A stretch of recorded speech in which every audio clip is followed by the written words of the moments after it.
finally going to be Adley Rutschman's night. Finally going to get himself up on the board. So it is. Good morning. Hi. Tuesday edition of Glenn Clark Radio. I'm Glenn. He's Griffin. Orioles lose 3-2 in 10 innings.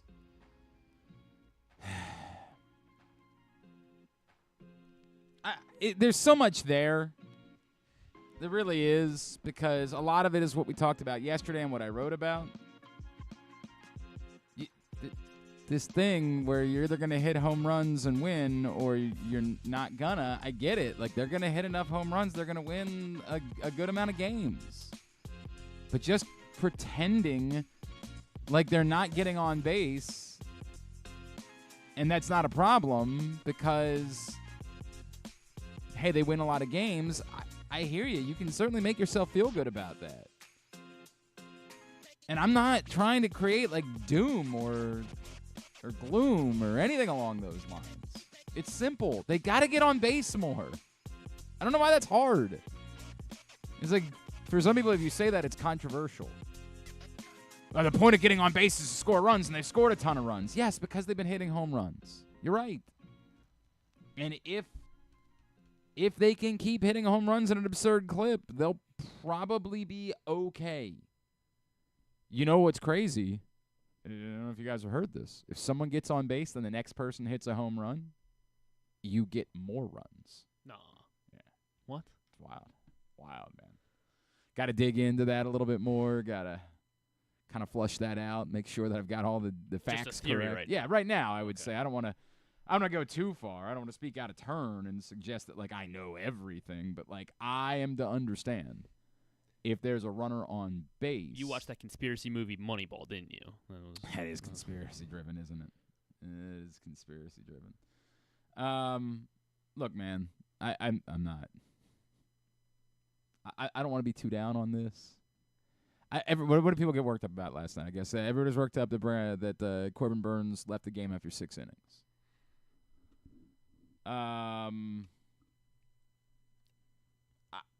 The word is after the game from both Brandon Hyde and Corbin Burns that he was feeling fatigued. If that's the case, then, you know. Are we sure Brandon Hyde didn't think it was like the 8th inning? And that's why. So like that part is weird. By the way, real blow to the guys that want to see Yanier Kenobi the closer. Real blow to us last night. No way around it. It's a real blow to that. Now, that being said, and it's because it wasn't. I gotta be square about this. I said this like when I was talking. I know yesterday Steve Johnson suggested the dual closer role. Some people said closer by committee. I am not in favor of that. Let someone know when they're pitching. Allow them to go through. You should say, hey, it shouldn't be all that different for the 8th inning and the 9th inning. Yeah, I hear you, and I'm not trying to say that's the reason why Yanier Cano found himself in trouble last night. That wasn't okay. It wasn't. I can't give that a pass. But I would rather just have a closer. I don't like. My mentality has always been have a closer. Have someone that you know is the guy. But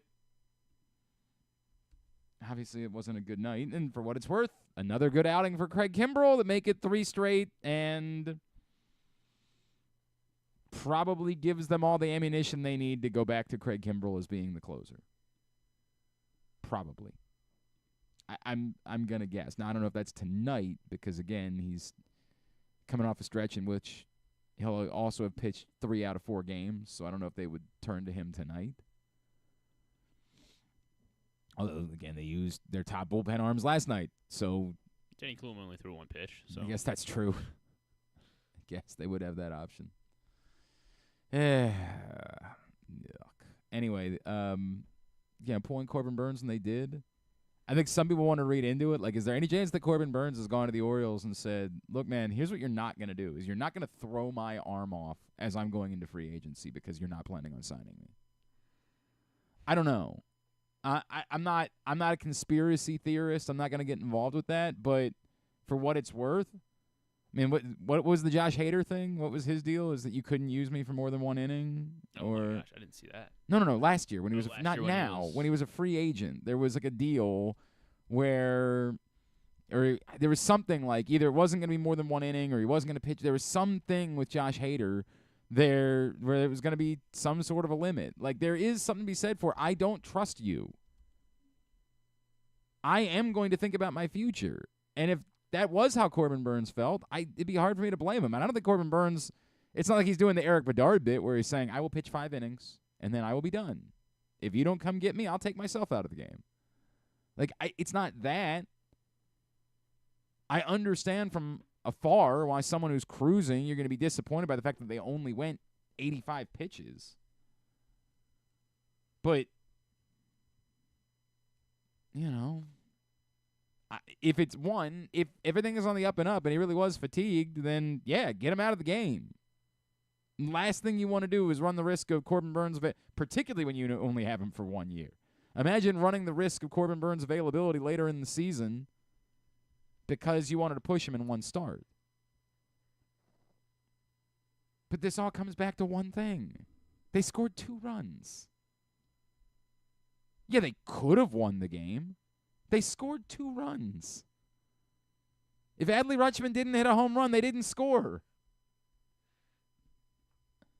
And it wasn't even like they had that many more opportunities. They just didn't do anything. It was like that meme with the stick. Like, come on, do something.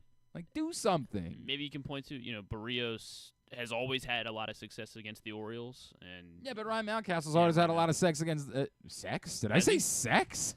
That's what it sounded like. We'll have to go back and look at the tape. Maybe. Didn't have any sex last night. No, we don't know that. I guess you're right, because we don't know. We're not that close. He didn't have any sex between 6 and 9 p.m. To my knowledge, he had no success last night. I don't know if he had any. Again, hey man, whatever you're doing, you do your thing. Unless we're getting into like a situation where if you have sex, then you're not performing at the plate, then you're not allowed to. I'm sorry. It's the way it goes. You got to do what's best for the team. Everybody knows that. I don't know. I don't know. I don't know. All I know is you can't score 2 runs and think you're going to win. Like, it's just not the way that it works. You can't have a runner on third base with 1 out in the 10th inning and everyone. So we were at the trivia for the last night at the bar. And the moment that I hate it, but the moment that Colton Cowser came up, I said, the absolute last guy that you want up right now. Until the next one came up with a runner third. Then you said, oh, right, the 2 guys that you wouldn't want up in this situation. Like, it was, I feel terrible, but that's where you are. With, like, this Colton Cowser thing isn't a blip on the radar. By the way, the Orioles Twitter infighting, it's all of you are pathetic. None of it is worth it. What are we all upset of about? They're all like, they're all mad at like Paul because Paul said something about, why are we doing the pasture for somebody who's like, as I said, this is not going to be a shot. I am not going to take a shot. You want to go out and put your cow things on and moo and do the whole thing. That's all well and good. As long as you understand that can't get in the way of like what should actually be going on. And truth be told, Colton Cowser shouldn't play tonight. That's the tough part about this. We can have adult conversations. The adult conversation is, now that Austin Hayes is back, he needs the shot to figure out if he can get going. That's the reality. It's okay. Do it. I would never be opposed to somebody celebrating and having fun at a baseball game. Remember, I'm the guy that suggested the Burns unit. Like, I will never be opposed to you having fun at a baseball game. As long as, like, having fun doesn't interfere with your ability to talk about what's going on. I've said this for the last few weeks. We all like moo. But if liking moo means you're going to pretend like Colton Cowser's having an incredible season, then it becomes problematic. You're dissociating yourself from reality. Had a hell of a start, obviously. Incredible start. But it has been a problem for a long time. To the point where I had zero faith when Colton Cowser was coming to the plate with a runner on third base and one out, that he could even do what was necessary to score the run because he looks that lost. Same thing, obviously, for Cedric Mullins. The difference being, like, Cedric Mullins plays defense at such a high level that you just don't want, like, you just want to live with it. Colton Cowser doesn't. If you want to argue that one of them can stay in the lineup and you can't have two of them in the lineup, that's fine. I would just say that you would probably make the move for the guy that's helping you more defensively if that's the case. How would you feel if they pinch hit Stowers for Cowser, or I guess either one? It's a really tough thing to do because, again, where's your faith in that guy? Like, that's part of the problem. If the faith comes from that Liam Hendricks home run, it's fair. He does have something to. It does have a moment. There is that. I wouldn't have been opposed to it. I got to think about who was pitched. It was Romano. Yeah. Is it Romano or Romano? Because I kept hearing Romano. I've just always. I guess I really haven't listened that closely. Yeah, I think it might be Romano. Thought it was Romano, but okay. I said Romano yesterday when we were talking to Caleb Joseph, but I think afterwards that I might have gotten that wrong, and it's actually Romano. Whatever. We should get the answer because we're going to talk about it with Bob Nightengale in a minute. You can't continue to put both of them in the lineup. You can't do it. It's too harmful. That's too much of a chunk. And as you saw last night, it meant that nobody's got to pitch to Jordan Westberg. You just can't put both of them in the lineup right now. It's painful. I don't like it, but you can't do it. And maybe there is a point at which you have to have a bigger conversation about Cedric Mullins. That I would still argue that because the defense has remained on point, that you're not quite there where you're like really worried about like his mental health and all that sort of stuff. But at some point it has to be discussed because, again, the at-bats are not even productive. You can make the argument that at least there's been some solid contact from Colton Cowser recently, but that's not been the case for Cedric Mullins. It's been bleak. And I guess in the tops, in the ultimate spot, Mullins at least put a ball in play, I guess, and Cowser okay, I mean, there's that, but it wasn't a ball that had any chance of doing anything. No.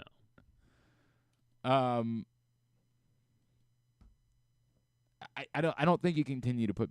I think right now, after you make the moves yesterday, you can't continue to have both of them in the lineup. You just can't. Now, what you do, I don't have all the answers for that. I gotta work through that a little bit, but I don't think you're gonna have both of them in the lineup moving forward. It's just too bleak for both of those cats at the moment. And that's tough because you're going to have a group of people come out to the game tonight wearing their Cal costumes. But, you brought back two outfielders yesterday. The first answer to me is Austin Hayes gets the opportunity again to be an everyday outfielder, not just to play against lefties. That's the first thing that I'd be dealing with. I got to get an answer on whether or not Austin Hayes can again be an everyday outfielder.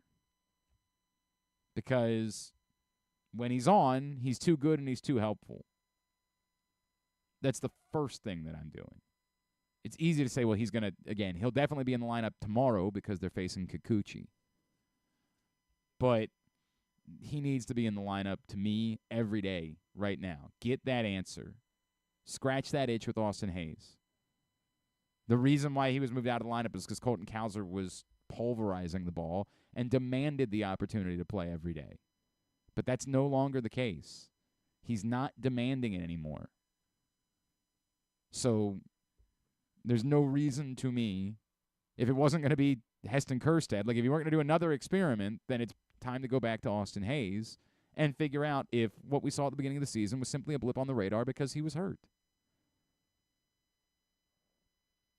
They got to get on base.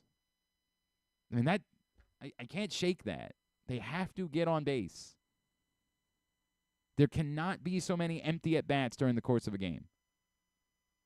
They got to get on base. I'm not panicked. I'm not trying to overreact to any of it and pretend like anything's a disaster in Baltimore. It's not. But my God, we got to be able to talk about it like adults. Strikeout to walk rate stinks. Stinks. Not as good as what you want. Abysmal. Abysmal. They're hitting home runs. Hit 2 more last night. But that's it. That's what they had. The series continues this evening. Chris Bassett on the mound for the Blue Jays, who's had a kind of woeful start to the season, the 5.06 ERA, taking on Kyle Bradish. In Game 2, as the Orioles, again, try to make sure they at least lock up, continuing the streak of having not been swept, and try to give themselves an opportunity to win the series tomorrow. So that's what's going on. As far as the actual moves yesterday were concerned,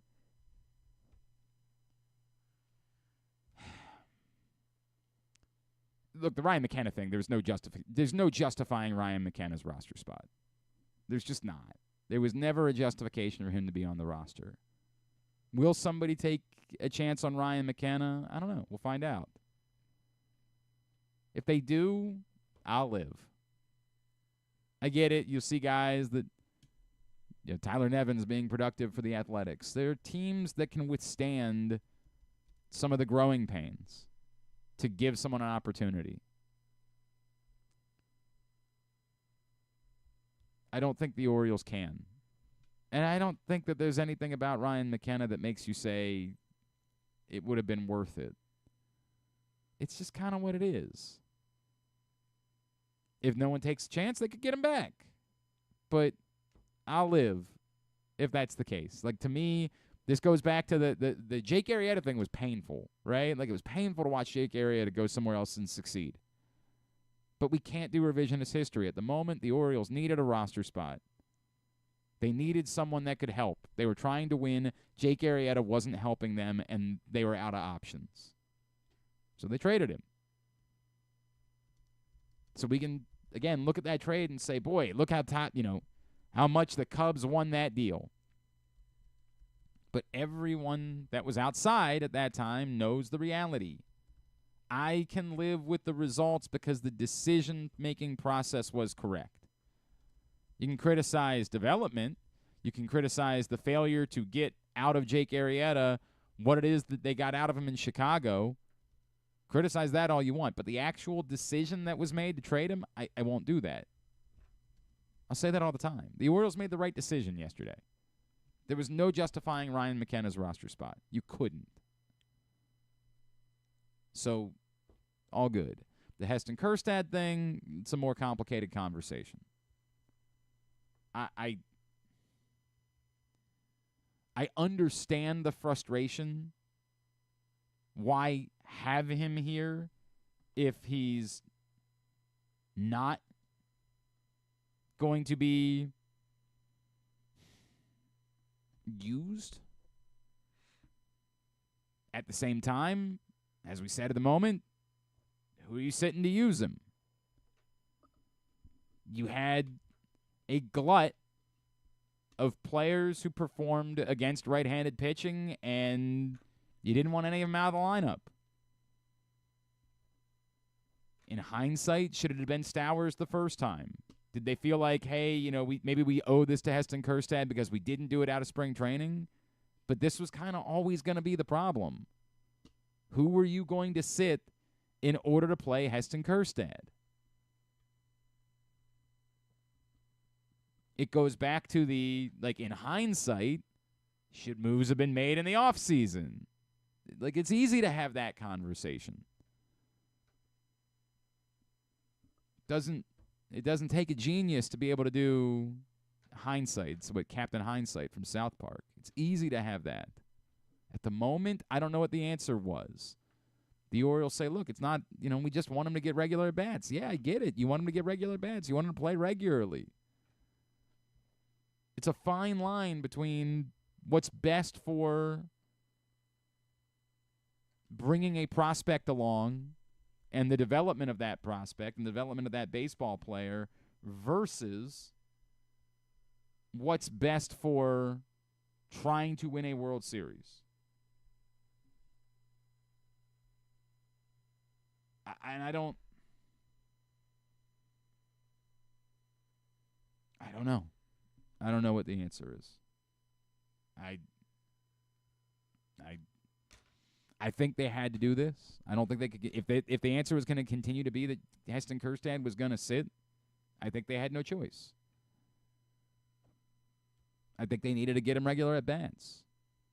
And, to say, hey, maybe it should have just been somebody else's turn. Like, maybe everybody should have been taking turns sitting down over the course. Maybe. Maybe. You wanted to get Anthony Santander going, too. And he's the one guy that actually takes walks right now. It's not true. Ryan O'Hearn takes walks, too. You sit Ryan O'Hearn? Then your best hitter. It's a problem. You got to acknowledge that. It's an issue. There weren't simple solutions for it. Maybe Heston Kjerstad should have gotten the opportunity to play. Maybe this should have happened with Colton Cowser before now. That you should have recognized what a slump. But I get it. The Orioles trying to get him back out of that slump and find the guy that was off to a brilliant start. It's tough. It is Romano, according to the Toronto broadcast. All right. And we'll stick with it. Couple of broadcasters last night were saying Romano. Jeff definitely was. And I just saw a tweet from somebody that said apparently Americans pronounce it differently than Canadians. So I don't know what that is. I have no idea what to make of any of that. Today's show, here's what I know. Today's show is brought to you by Atman's Deli in Harbor Point. Everything you love about the original Atman's, but now also with a full bar. Best place to go to hang out, watch the games, make a night out of it. Atman's Deli in Harbor Point. Find all the daily specials at atmansdeli.com. The corned beef piled high, the deli sandwiches, the hot dogs with the bologna, the soups, the desserts, all of it. The hand-rolled bagels. Atman's Deli in Harbor Point. All right. Right now I'm talking about the offense and the on-base woes, but obviously the other scenario is the bullpen thing, and we still kind of don't know who the closer is for this team because neither Craig Kimbrell nor Yanier Cano was out there for the ninth inning last night.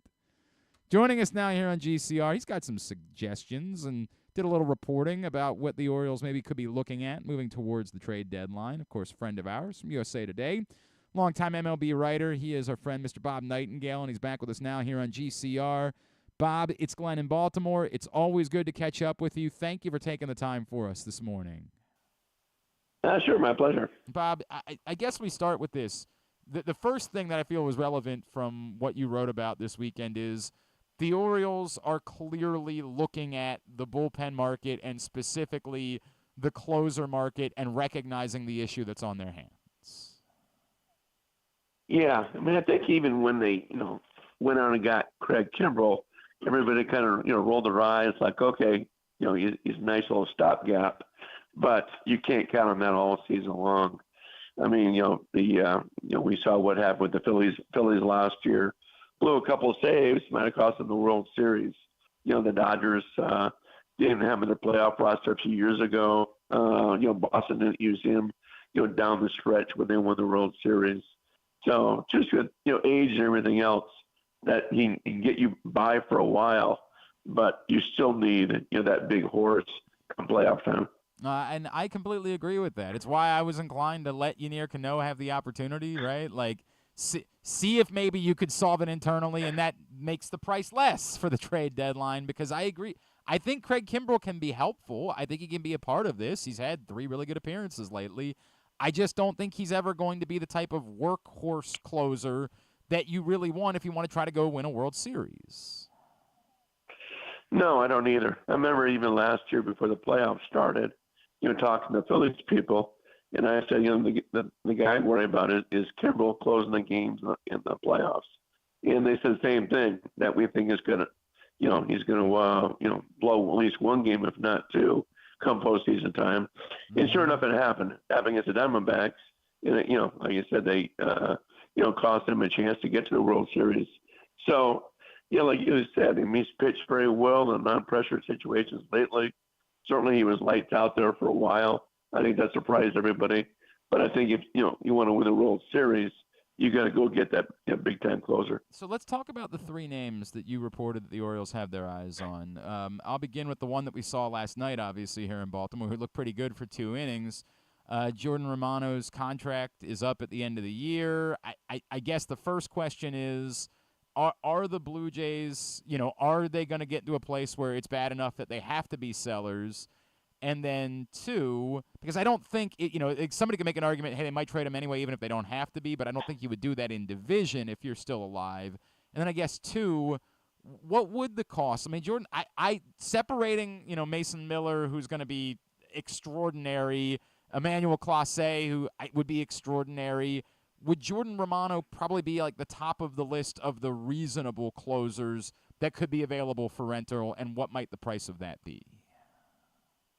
Yeah, I mean, I would think so for sure. I mean, this guy is been lights out. Certainly, we know he can handle the AL East with that pressure. So, and I just can't see the Blue Jays, being in the race. We'll see. But I think they're going to have no choice but to trade Romano. And I think it'd be perfect for the Orioles, particularly because he's pitched in the AL East his years, so he can deal with it. Whereas pitching the AL East is a different animal than the other divisions. Yeah. Do you have a sense of what it might cost? I don't think it would cost a top 100 prospect.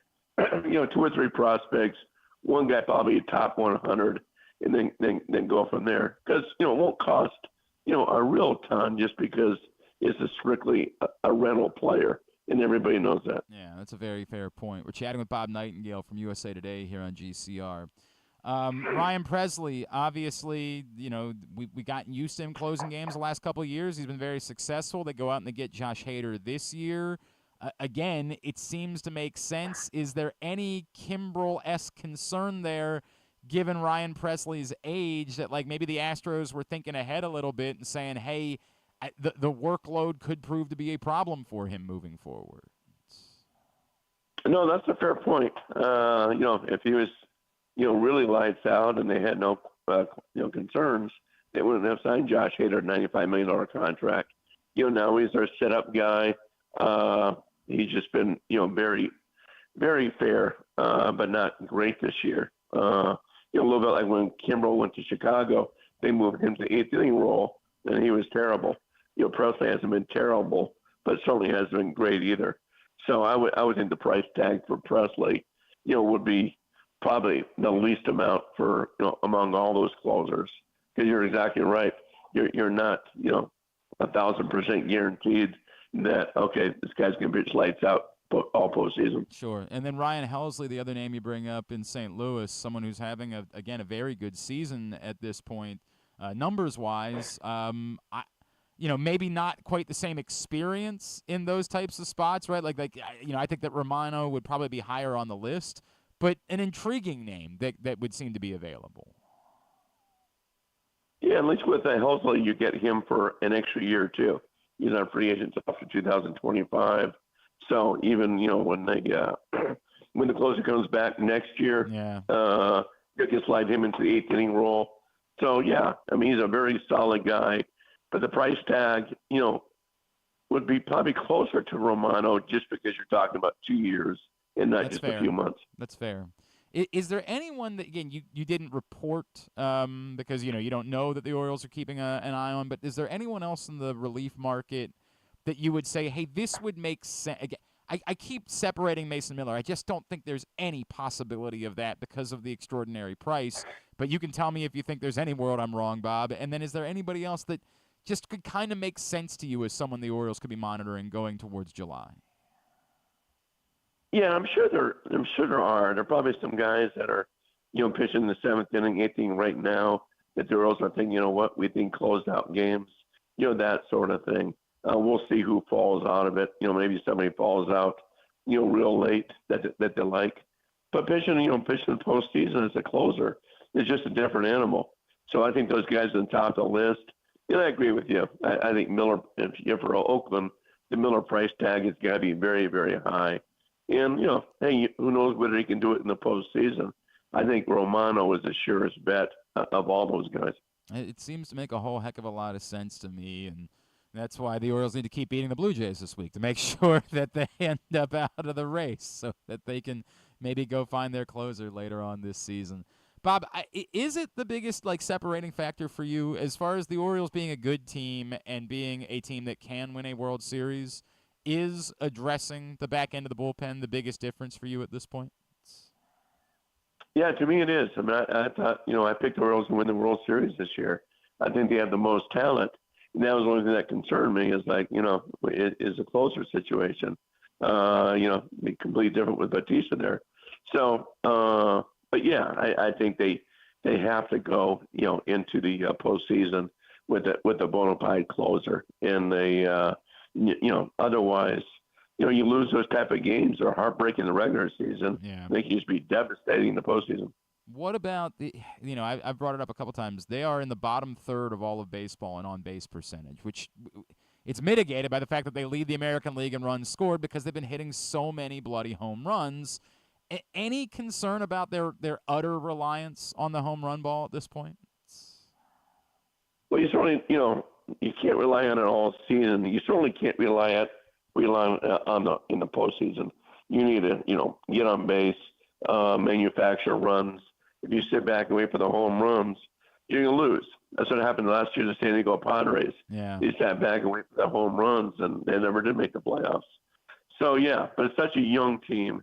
So that's why you say, you know what, we'll see what happens, where they may be doing that in a few months. But they certainly have the talent, to get on base and manufacture runs if they need to. I think that team's just going to get better and better, as the year and the years go on. No question. It's when I say things like this, I'm not trying to create panic or anything along those lines. It just feels like it's a fairly simple thing to say. Like, they need to get on base more. The teams, I did the math. I checked it. Teams don't win the World Series with a 300 on base percentage. It just doesn't happen. There's very few that have ever won a World Series with an on base percentage under 320. It's just sort of the way that you got to be able to get on base. Yeah, I mean, you're going to face, tough pitching throughout the whole postseason. Yeah. Tough starters, tough relievers. But, yeah, you're right. I mean, I can't remember a team either. They slugged away to the World Series. You got to have that pitching and everything else. That's why you have to have a lights-out bullpen and, three stud starters, to get you all the way through October. No doubt about it. All right, he is Bob Nightengale from USA Today. Bob, is there anything that we can plug for you that you also have coming up at USA Today? No, just USA Today and USAToday.com. But yeah, it's a fun place to be, a fun time to be an Orioles fan. So it reminds me so much of the Houston Astros. Obviously, Michael Elias used to be with the Astros, but just to be that bad and then to be that great. I mean, here's Houston, won 7 straight ALCS appearances. There's no reason the Orioles can't do the same. We like it from your lips to God's ears, my friend. Adley Rutschman on Twitter is how you follow him. Bob Nightengale, always appreciate taking the time for us. Thanks so much for spending a couple of minutes with us this morning. Sure, my pleasure. Take care. It's Bob Nightengale from USA Today with us here on GCR. I would tell you that, I would not be interested in Ryan Presley as the closer. It just feels too Kimbrel-esque to me. It feels very much like you're doing that. It almost feels like the Flaherty thing from a year ago, although ironically, of course, Flaherty has looked good this season. You got to do something, so that's what you could do. And the consensus that I've heard is that, look, the Orioles don't want to pay a premium, and that makes sense. A lot of people would argue you never pay a premium for relief arms.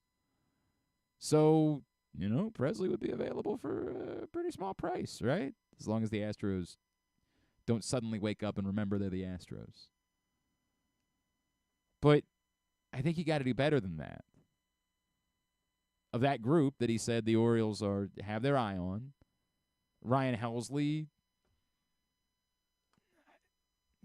a nice performer, someone who has pretty good numbers, but a little bit less of a consistent track record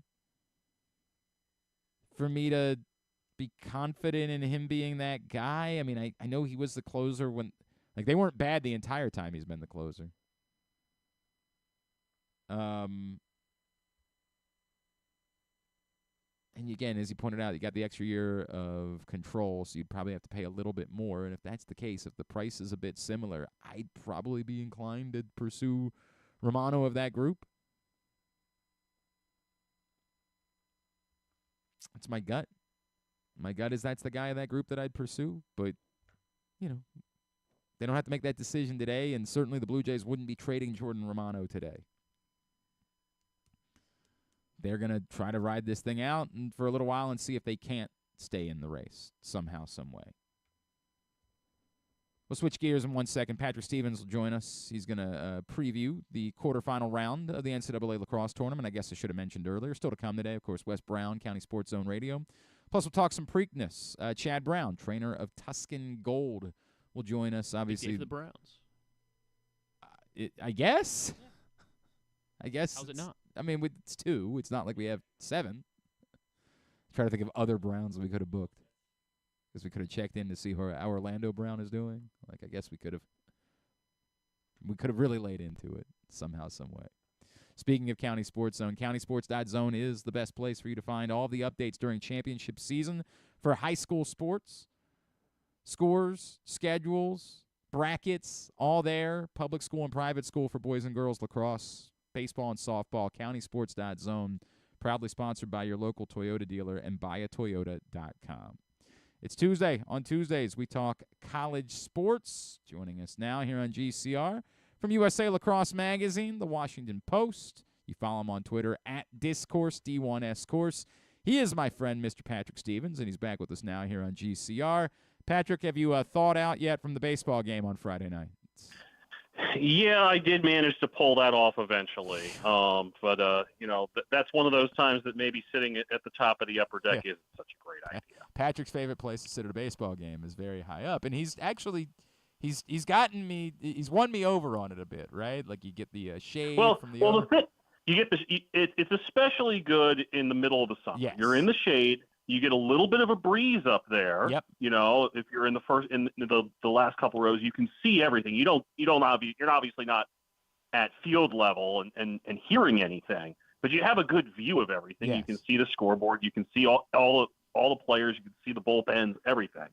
I feel like it's the best value seat in a ballpark. And I've been good with it, and whenever we go to a baseball game, I'm happy to sit up there with you. But yeah, on Friday night it was unpleasant. It was not. It was not good. Patrick can attest. I spent a good bit of the game standing and moving around to try to just kind of keep from going numb at times. At one point, I tied my hoodie so tight around my face that I couldn't get it untied. Like I was walking down the street with basically able to see out of one eye at that point. It was a rough night, but it was an enjoyable experience. It was other than the weather, it was. All right, let's get into lacrosse. Obviously, nothing surprising in week 1. I guess the surprising part was that there were no surprises really in week 1, right?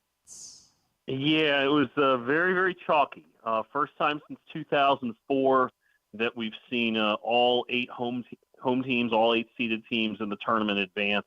Also, first time since 2004 that every game was decided by at least 3 goals. Now, there were a couple of those, the Georgetown over Penn State and Hopkins over Lehigh, that included some late empty netters that sort of padded the lead a little bit. Those were actually 2 pretty good games. But the games on Saturday were basically all duds. I mean, if you're a Maryland fan, you're thrilled, and a Virginia fan, you're thrilled, et cetera, Duke and Denver, but they were not particularly competitive games. And then, I thought we were on the cusp of getting, a really interesting game at the in that anchor game on Sunday night. Towson put together a great half, and then just Syracuse sort of, did a time machine thing. They look like Syracuse of the past there. Yep. Just sort of putting the Jets on. I think it was 9 goals in a row, and that was pretty much that. But yeah, it's not exactly a first round that you're going to have any great distinct memories of, I don't think. Perhaps beyond Peyton Cormier of Virginia scoring 8 goals and setting the career scoring record in Division I. But even that, I think there's bigger fish to fry if you're Cormier and you're in Virginia and pretty much everybody else that's left. So let's talk about Virginia, because obviously it's Johns Hopkins and Virginia in the final game of the quarterfinal round Sunday at United Stadium here at Towson. These teams got together in Charlottesville back at the beginning of March, and Hopkins got an incredible statement win, a win that meant a lot to that program. But I know that Virginia was a little depleted for that. Hopkins didn't look, to your point, they didn't look great against Lehigh. It was a weird game with a couple of weather delays. How much confidence would a Hopkins fan have at this point going into Sunday's rematch with Virginia? Well, first off, it's obviously a long and grueling road for Hopkins to have to travel to get to its quarterfinal game. To make. So if you're Hopkins, at the very least, your routine is going to be basically identical to everything you've done all season. You might as well be playing at home. So I think that's an asset for Hopkins. I think, too, that we have seen Hopkins' defense play consistently well. Now, they actually, gave up 14 in that game against Virginia the first time around down there. But the thing you alluded to was no Anthony Gabriel, the former Navy faceoff man who was at Virginia this year and is having a really solid season. And so, the faceoffs were 20-14 in favor of Hopkins. I don't know if we see the numbers quite like that. I think possession might tilt a little bit more towards Virginia at full health. So, I think that watching Virginia kind of sort of work through everything, having lost 4 in a row. I was down there in Charlottesville for that one, and they looked really, really good on offense. That said, Hopkins has been a really solid team all season. And even when you look at some of the games they lost, I mean, they shouldn't have lost to Navy. Didn't play well that night. Let that game get away from them. But that was still a 1-goal game. It was still a 1-goal game against Syracuse. You look at the Big Ten semifinal loss to Michigan. It's not like they were bad on defense. They just simply couldn't score. And that, to me, is the question. Can Hopkins get itself to 13 or 14 or 15? Because I think that's what they're probably going to have to do to knock off Virginia and advance to the next round. He is Patrick Stevens. He's with us here on GCR. The other local team that advances to the quarterfinals will play up on Long Island on Saturday, where I know a lot of people were confused by that geographically, but both of these schools have plenty of fans in that area, and I don't think they'll have any problem finding people to come out and support them on Saturday as Maryland takes on Duke. To the point, that first half, you called out that the matchup was favorable for Maryland, and it sure looked that way. Was that Maryland's offense finally coming to life, or was it, a really good half against a team they just happened to match up well against? Well, I think one of the big things before we get to anything else is that Luke Weirman in 2 games against Princeton this year was 40 of 49. That's pretty staggering. So, it's funny. I asked John Tillman after the game whether he felt like, the way that they had played against Princeton the last few times was a template of sorts. And he's like, well, we didn't think we could expect that for Luke to be as good as he was the last time. And he sure wasn't. Instead of 20 of 23, he was 20 of 26. So despite him slacking off a little bit and still having an awesome day, basically, I'm joking. He did not slack off. He had a fabulous game. I think the other thing was, you look at the Big Ten and trying to navigate that league, and there's you watch enough Big Ten games and you hear enough people talk about, and this is in any sport, you watch enough on Big Ten Network, and the Big Ten's great and this and that and the other, and so you tend to discount that a little bit just because it's like, okay, enough with your propaganda. Mm-hmm.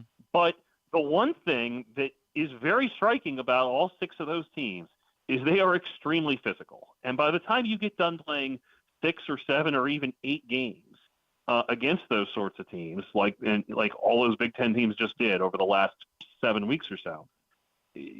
On the one hand, you're a little beat up, and on the other, suddenly facing a bunch of other teams that don't play quite so physically, and that's no knock on Princeton, but that aren't quite as physical, seems a lot easier.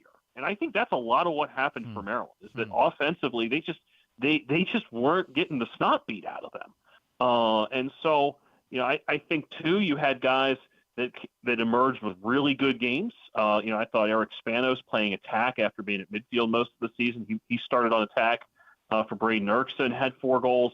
Eric Molliver had probably his best game of the season, going 3-2.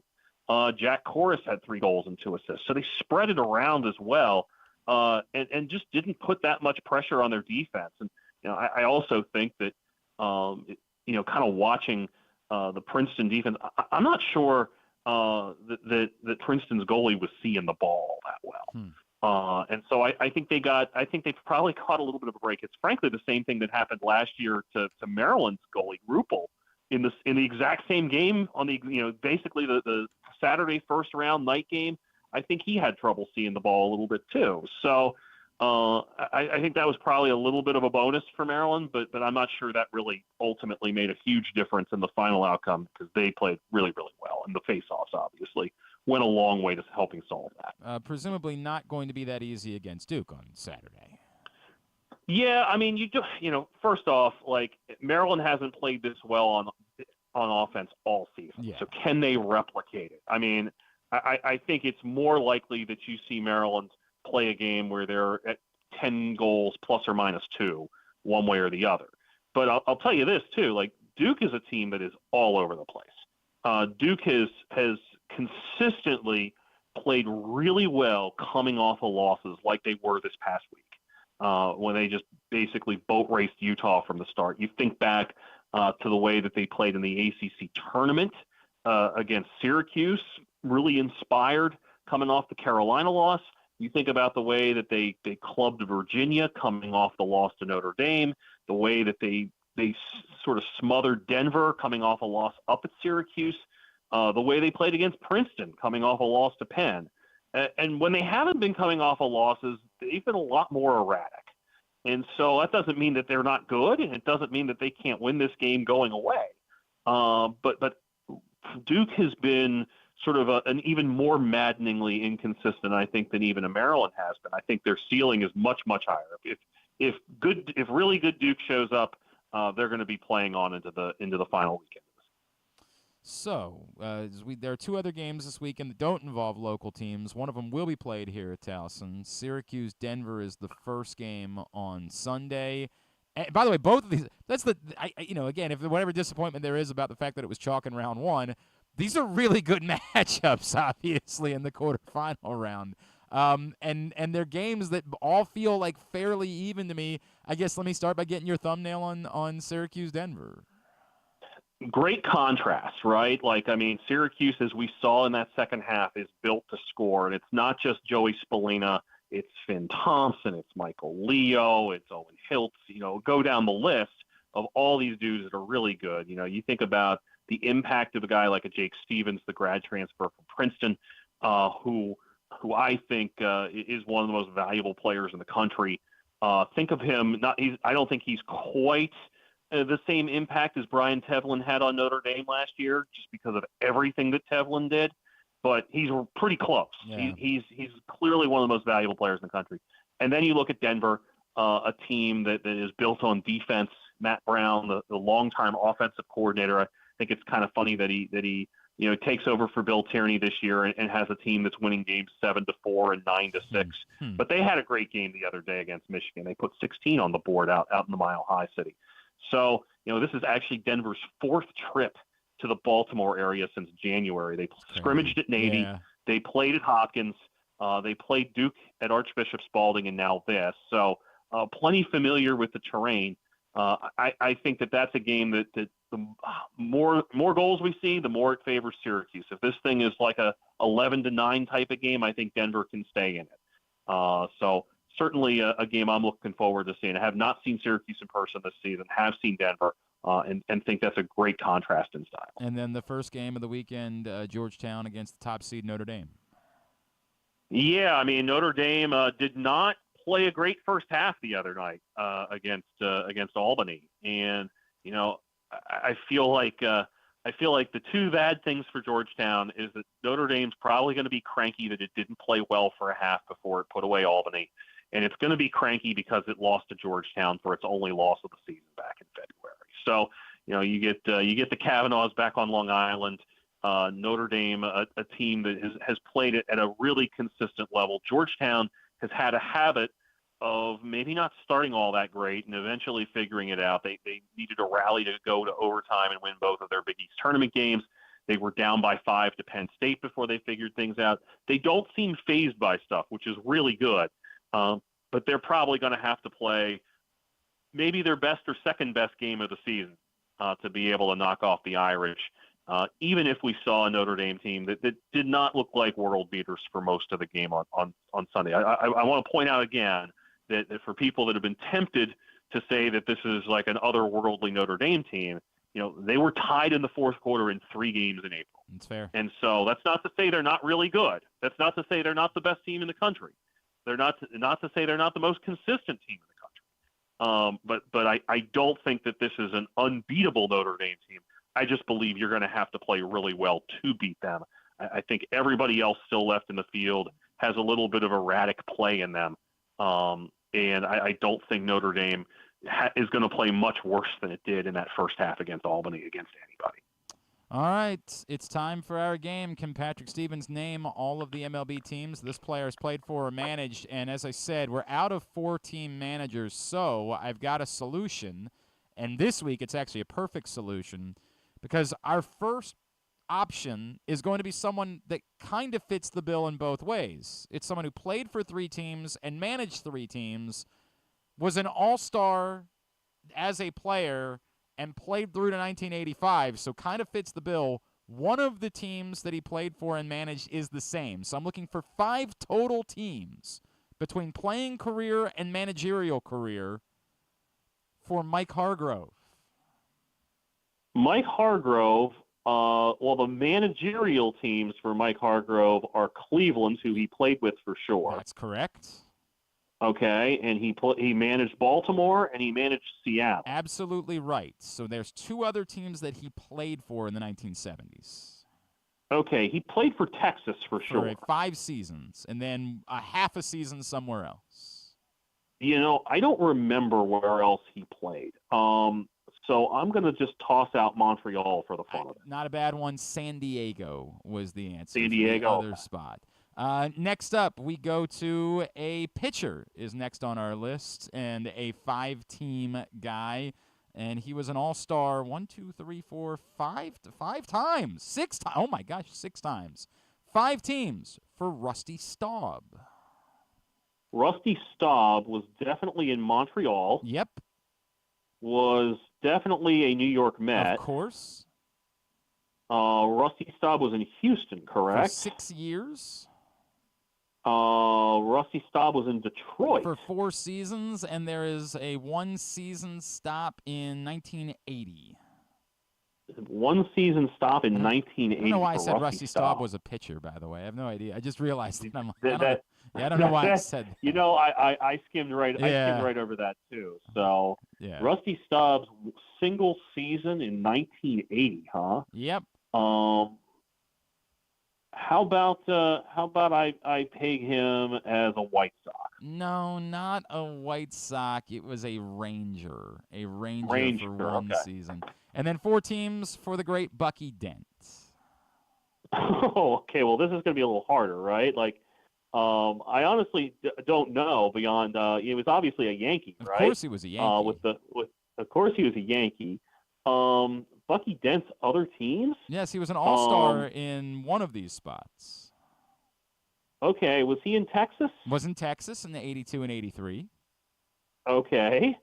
Was Bucky Dent was he in Houston? Not in Houston, no. And was he in Boston? Not in Boston, the other Sox. He was an all-star with the Chicago White Sox and then finished up in Kansas City for Bucky Dent. Both quarterfinal locations this weekend for you? Both quarterfinal locations as the season winds down here. Just 7 games left in the Division I season with the 2 doubleheaders at Hofstra on Saturday and Towson on Sunday. At Discourse, D1S Course. That's how you follow him, USA Lacrosse Magazine. Patrick Stevens, always appreciate you, sir. We'll talk to you next Tuesday. Awesome. Thanks so much. It's Patrick Stevens with us every Tuesday as we get ready for the NCAA Lacrosse quarterfinals this weekend. Was reminded by someone on Twitter, by the way, that Jordan Romano actually is not a free agent at the end of the season. He still has another year of control. So I'm not sure why the Blue Jays I guess I just sort of assumed that because I heard Bob Nightengale say the same thing. I don't know why they would be in a rush to trade him. I'm going to end up feeling kind of silly about my thought process and think the price goes up higher. Let's delete that tweet just because it's inaccurate. Like I know he said it, but let's just it's not helpful.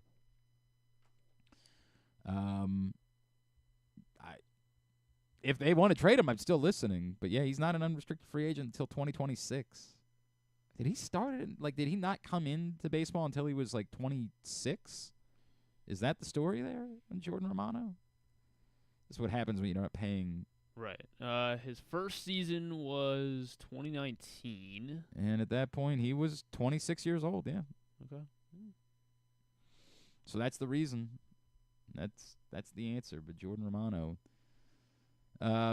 And it would cost you that part of that also too is that you have to factor in he's still got another year of arbitration eligibility that's going to cost you presumably real money next year when you don't need a closer. Now that's okay to me. You're paying Craig Kimbrell a whole boatload of money right now to not feel confidence in him as a closer. I'm okay with paying somebody 8 figures to be a reliever. And again, some of it is you got to see where Felix Bautista is coming off the injury. I think at this point the confidence that we have in the medical world is that he'll be just fine, but wouldn't mind having that insurance plan either, but it's probably going to cost you a little bit, and that's a bit more painful because it's going to cost you it would cost you a real price for a team that's within your division. So a year from now, you could be going up against whatever the price is that you pay. I'd still tell you I'm interested. All right, we are winding down for hour number 1 of GCR. If you missed it yesterday, Stan the Fan Charles, Ross Grimsley, Luke Jackson got together, talking Orioles, talking baseball.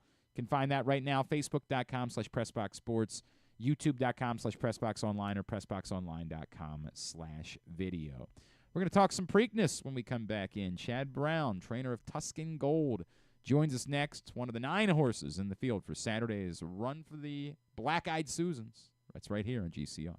What company makes your home more energy efficient, purifies your air, kills all viruses, and qualifies you for $6,000 in rebates? A.J. Michaels Heating and Air Conditioning in Baltimore and Annapolis at ajmichaels.com. Whether your focus is luxury and comfort, convenience and technologically advanced connectivity, or sporty performance and aggressive styling, we've got the perfect Highlander for you. Check out buyatoyota.com for deals on new Highlanders from your local Toyota dealer today. The ultimate fan experience awaits you at Sports and Social Maryland. See how we're raising the sports bar with our massive 100-foot media wall featuring 40 HD TVs and a 47-foot big screen. Bet on your favorite teams and this year's biggest events at the FanDuel Sportsbook while enjoying your favorite beers and cocktails, plus our delicious takes on bar food classics. Visit Sports and Social at Live Casino and Hotel Maryland at Arundel Mills. Must be 21. Gambling problem? Call 1-800-GAMBLER. Discover one of Baltimore's hidden gems at Guilford Hall Brewery. Enjoy dinner in our spacious brew pub, sip a signature cocktail in our outdoor dog-friendly beer garden, or take a tour of our brewery.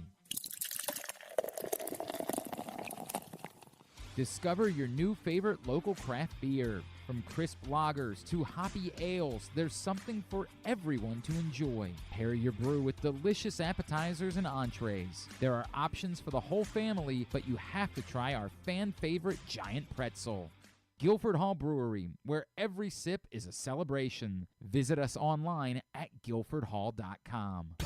The latest edition of Press Box is available now. On the cover, Luke Jackson profiles Grayson Rodriguez, talking to people who have been part of his path as the Orioles hope he'll become their next homegrown ace. Also inside, we remember legendary Maryland basketball coach Lefty Drizel with stories from legends like Roy Williams and Bobby Cremins about what it was like to go up against the old left-hander. Press Box is available at over 500 locations around Baltimore, including 60 Royal Farm stores. You can also find the best daily coverage of the Orioles, Ravens, and Terps at PressBoxOnline.com. The drug scene in Maryland is changing.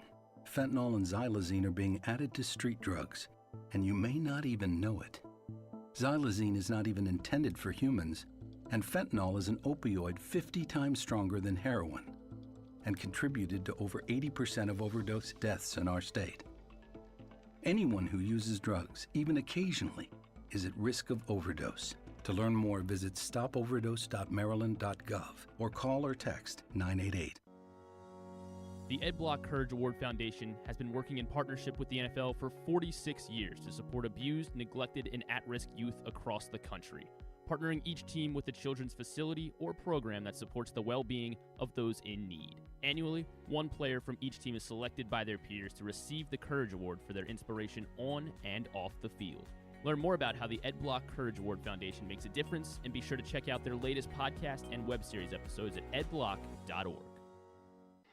Contrary to what some people believe, I actually like this guy when he sleeps. Glenn Clark, talking sports. All right, back in here on GCR as we continue along on a Tuesday edition of the program. Today's show is also brought to you by Sports and Social, the best place to watch all of the playoff action. Getting closer and closer to the conference finals. Boy, the Oklahoma City-Dallas game was phenomenal last night. Dallas kept keeping them at a kind of arm's length. And Oklahoma City never really made their move. And I remember saying late in the third quarter, there was a stretch in which Dallas didn't score for like 4 minutes. And I was like, boy, the Thunder are probably going to regret this. And then all of a sudden, midway through the fourth quarter, they finally got around to making their move. And, of course, they end up winning that game to tie that series back up at 2 apiece. And that shifts back to OKC for Game 5 now. Both Western Conference series, 2-2. You know, the Cleveland-Boston thing, give Cleveland credit for competing the way they did without Donovan Mitchell, but that appears to be over. Series have turned out to be really good, other than that one, in the conference semifinals.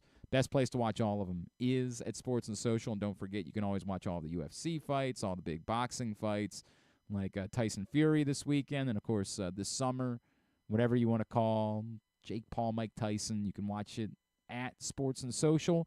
Inside Live Casino and Hotel. Giant media wall. Great food and drink specials. It's just the best place. The best place to watch all of the playoff action, all of the big events, is at Live Casino and Hotel inside Sports and Social, just steps away from the FanDuel Sportsbook.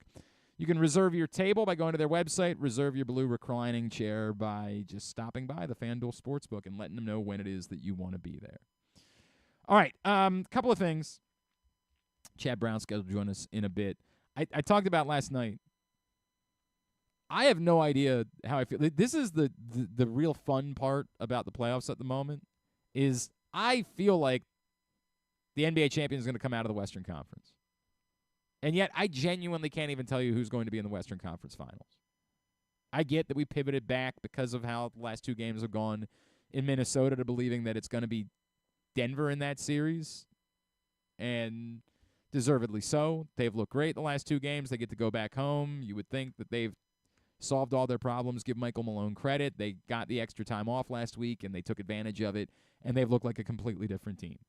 So I get why all of a sudden we're defaulting towards Denver in that series. But Minnesota still plays great defense. Anthony Edwards still can do superhuman things. I'm not writing them off. It is incredible to me how tight those series have been. And, I mean, not every game has been tight. I understand that clearly. Like, Game 3 was not tight in the Minnesota-Denver game. There was no drama there whatsoever. Game 2, same thing the other way. But to be genuinely at this point and to have no idea who's going to win those series is pretty extraordinary.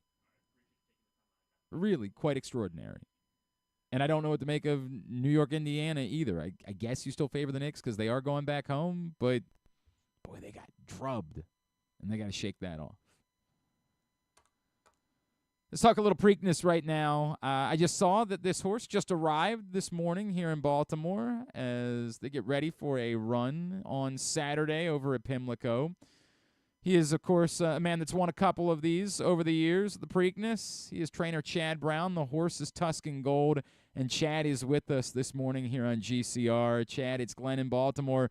It's great to chat with you, man. Thanks for taking the time for us. No problem. Thanks for having me. Hey, this horse, you said the plan was kind of always the Preakness, right? Walk me through why it was that the Preakness always made sense for Tuscan Gold. Well, he didn't have enough points to get in the Derby. He got a bit of a rough trip in the wide trip in the Louisiana Derby. I thought he was probably good enough to win the race. He just he just had such a wide trip. But he ran really well, and he didn't quite have the points to run the Kentucky Derby. So we had to start to aim towards the Preakness. Was it because we saw that you'd also put him up for the Peter Pan Stakes? Was it really a case of I want to see what the field looks like, and what about this field made you say, yeah, we can compete with this group?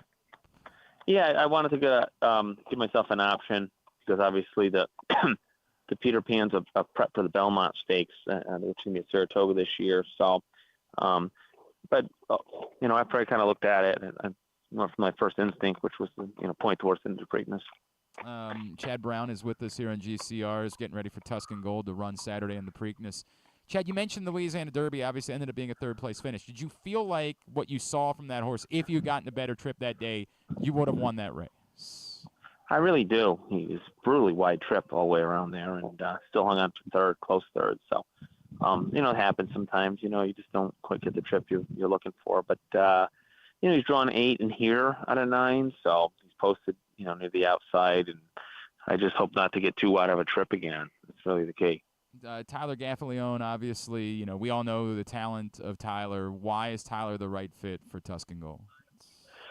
Well, I like the way he ran for him in his maiden race at Gulfstream, and he really ran for him and broke through and really showed what we thought about him as a young horse. And it didn't really work out in the Louisiana Derby, but I really want to give Tyler the opportunity to sort of redeem himself, if you will, do a redo here and work out a better trip than he was able to in Louisiana. Chad Brown is with us on GCR. The disappointment of Sierra Leone in the Derby and how things went with a horse that good. You have so many horses and you run so many races. As a trainer, are you capable to just completely put it aside and say, hey, these things happen, that's racing, or does that sit with you for a few days afterwards? A race of the magnitude of the Kentucky Derby, it's to some degree, it's always going to sit with you. So it's just that you don't think about it, every minute of the day. So there's certain times when I've thought about it now after a week, and how unlucky he was really, to lose the race.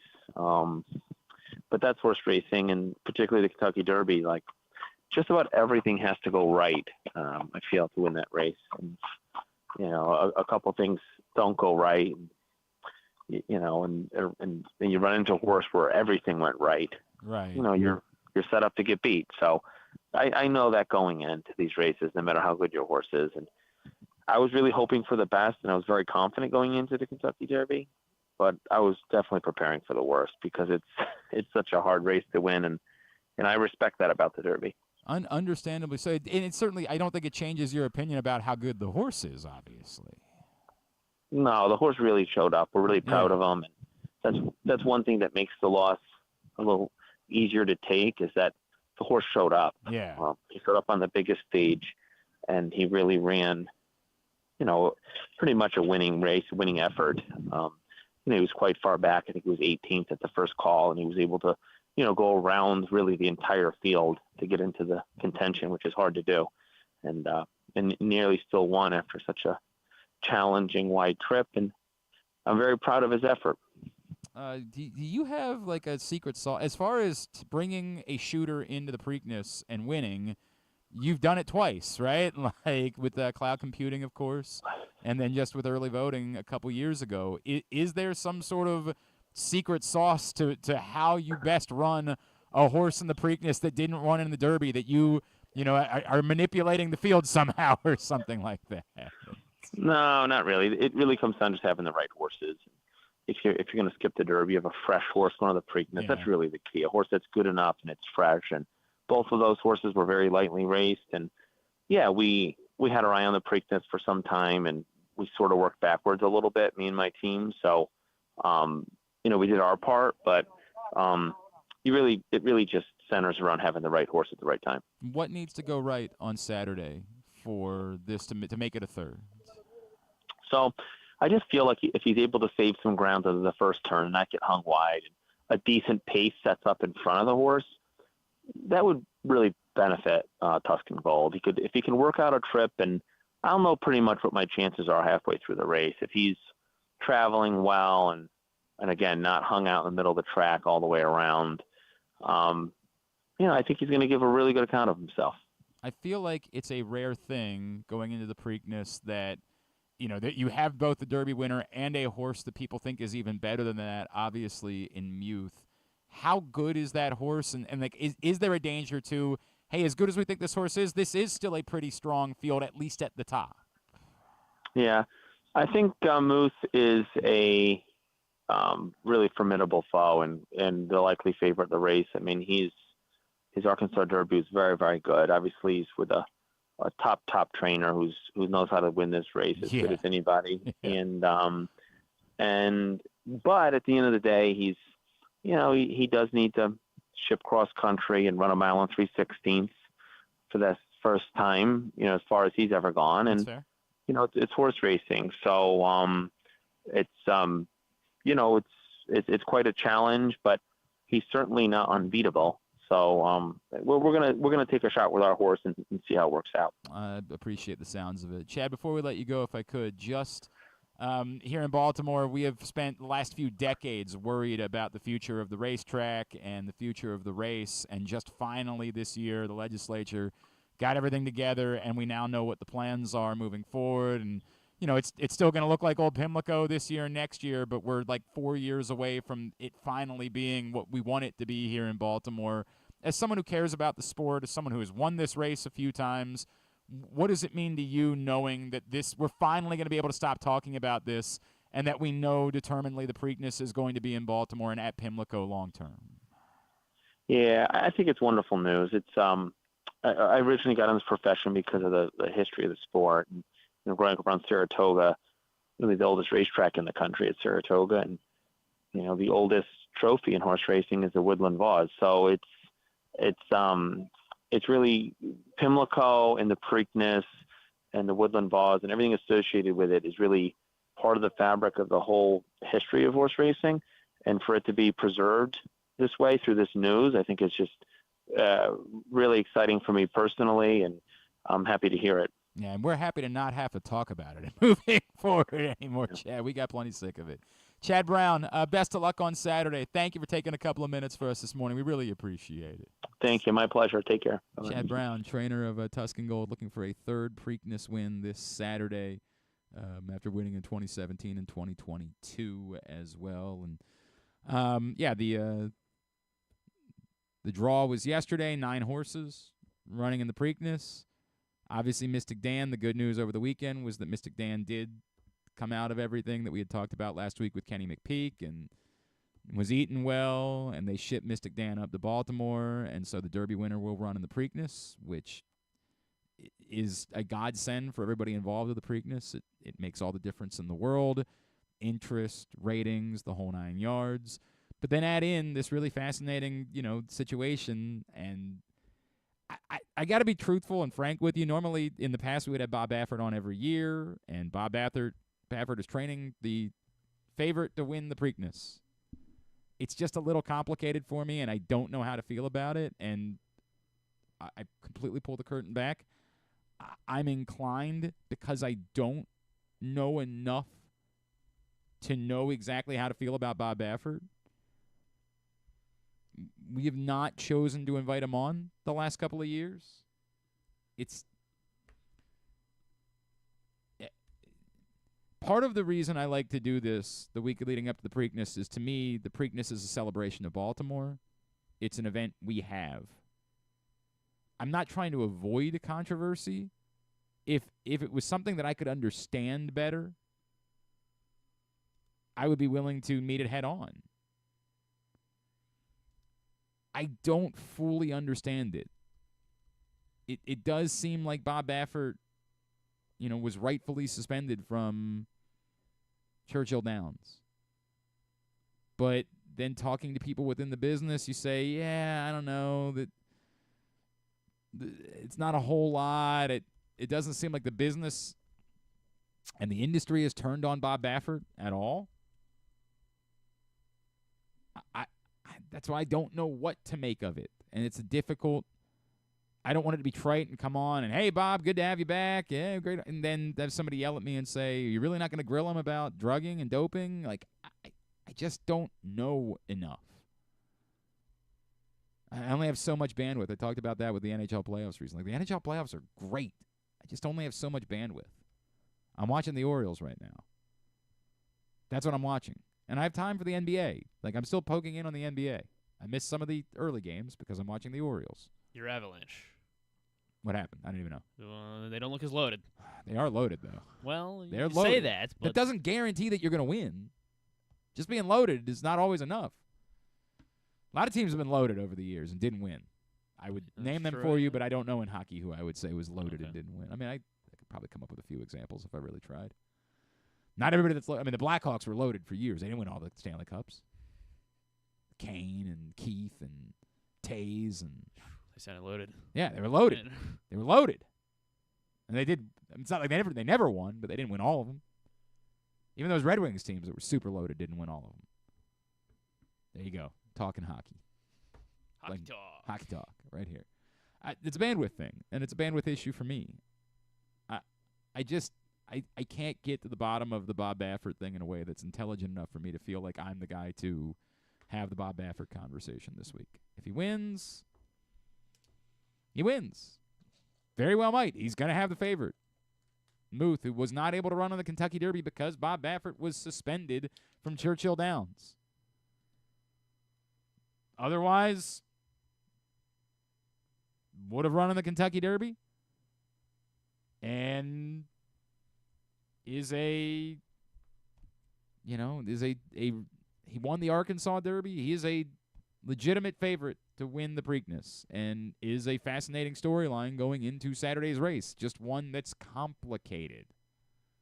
That's what makes this difficult. It's a complicated conversation when it comes to Bob Baffert. And a bummer for horse racing because you'd rather that not be what it is. You'd rather just have it be a celebration of the horses and celebration of the race and all those things. But it's kind of what it is. And then a couple of Dwayne Lucas horses. Dwayne Lucas, 88 years old. 88 years old. Still bringing a couple of horses to Preakness on Saturday. It's wild, man. Good for that cat. And not really anything local. That's the bummer, too. Like the horse that won the Tessio, which is a qualifier for the Preakness. They decided, I can't even remember the name of the horse off the top of my head. God.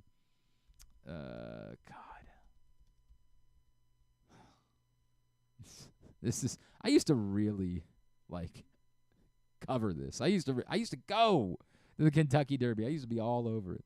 Copper Tax is the name of the horse that won the Tessio Stakes, which had local connections. That's the idea, is trying to have a local connection to the Preakness. Copper Tax wins the Tessio. They decide not to run that horse in the Preakness. Not that it was ever going to win the Preakness, but it's just nice to have the local connection involved.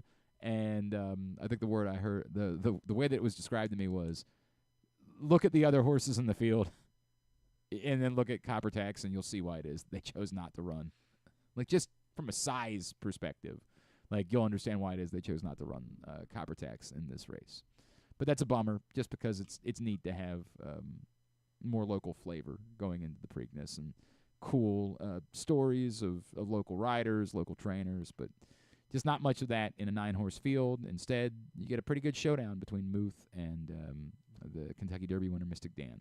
That's the big headliner going in to Saturday's race. Tuscan Gold. Yeah, and Tuscan Gold. Nice horse. I mean, look. Hang on, I'll pull up the odds right now. Preakness odds at the moment. Tuscan Gold is, I want to say the fourth choice. Catching Freedom is the third choice.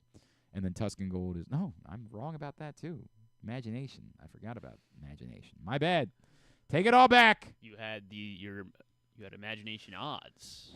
Imagination 6-1, Tuscan Gold 8-1. Although that was yesterday that I'm looking at, so maybe these things have already changed at this point. And then Seize the Gray, Just Steel 15-1, Mugatu and Uncle Heavy at 20-1 at the 1 and 2. Uncle, yeah, I do like the name Uncle Heavy.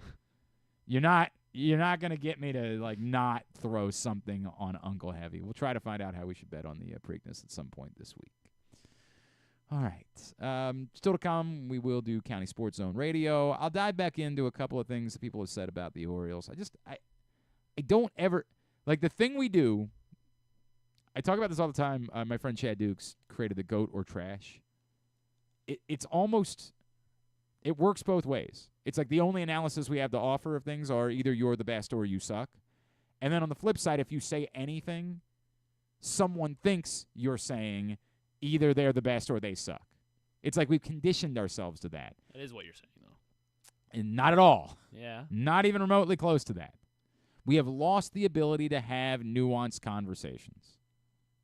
We are incapable of them because either we really are presenting GOAT or Trash as our analysis, or we believe all analysis is through the lens of GOAT or Trash. If you say something seemingly negative, what you get back is, dude, they've lost 2 games. They've lost 2 games. They're the best team in the American League. What? I know that. You almost have to say it. I went on to share my column that I wrote for Pressbox about the Orioles on base woes. Which is not even just about the Orioles on base woes. It's just that I presented that the way that I wrote it. And I felt the need to share it like this in order to make sure people understand. I said, the Orioles are very good. Also, they're getting on base at a clip that isn't nearly good enough to win a World Series, and their strikeout to walk rate is honestly abysmal. And yet they're very good. You have to create a compliment sandwich in order to be able to talk about these things, because if you just say factually they're not getting on base at a good enough clip, then all of a sudden, what, do you just hate the team? You're unbelievable. All they do is win games. You got to find a way to be negative. No, I know they're very good. I acknowledge that. And if somehow they hit home runs at such an insane clip, then it's not going to matter that they don't get on base. They hit 5 home runs a game, they'll probably be okay. But they hit 2 last night, which presumably, and I don't have this math, but I'm going to guess teams that hit 2 home runs in a game normally fare fairly well. They hit 2 home runs, and that was it. We got to be able to acknowledge that there's a broader conversation to be had. I'm not moving the goalposts. I want them to win games, and they've won a lot of games. I want them to score runs. They've scored a lot of runs. Those are good things. But the context is winning a World Series. It's not about being good. I know they're a good team. Every single ounce of this is, I would like to see the Orioles win the World Series, and I genuinely believe they have the opportunity to. So what is it going to take for them to win the World Series? And again, the moment you say these things, you get somebody who says back something along the lines of, hang on. They keep hitting home runs like this, pitching like this, and playing defense like this. They're going to get on base plenty to win a World Series. The point of getting on base is to score runs. The Orioles are first in the AL at runs per game. All of which literally is in my column. I mean, almost verbatim. But we're so conditioned to, you're saying the Orioles suck. No. That's not what I'm saying. Literally almost verbatim at the end of the column. If they keep pitching well and hitting home runs, they'll be fine. Literally the last line of the column was exactly what you said to me. We're hopelessly lost. We got it. We know more than you. I got it. Just read the effing column, man. We can talk about it. You got something else that you think that you can present that I didn't bring up?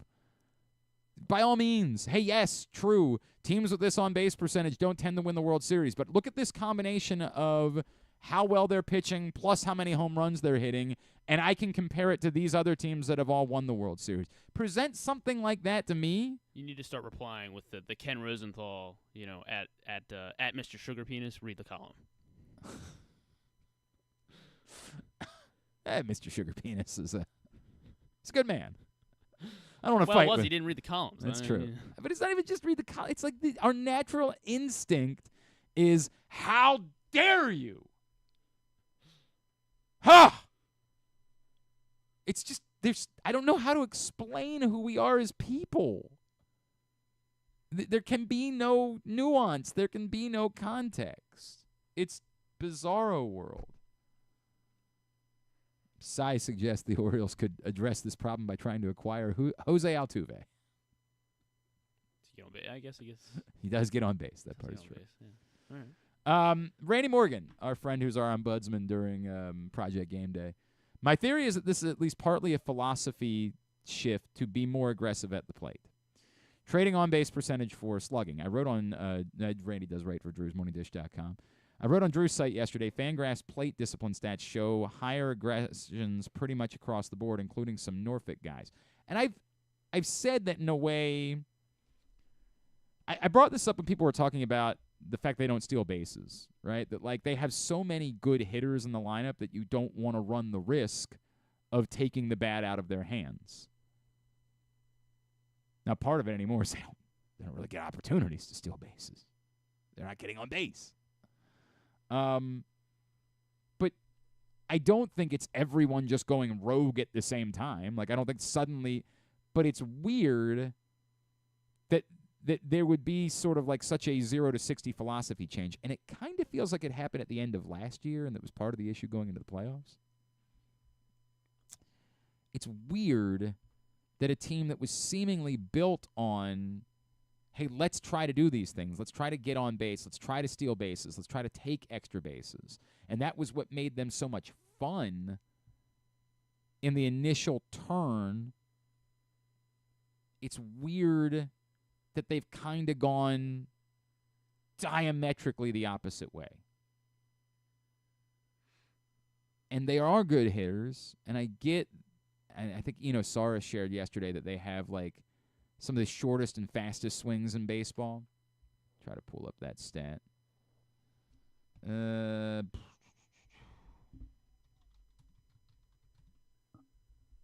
Sara shared this. Sorry, I should have had this prepared. Yes, it says the Orioles have the third shortest swings in baseball and the third fastest swings.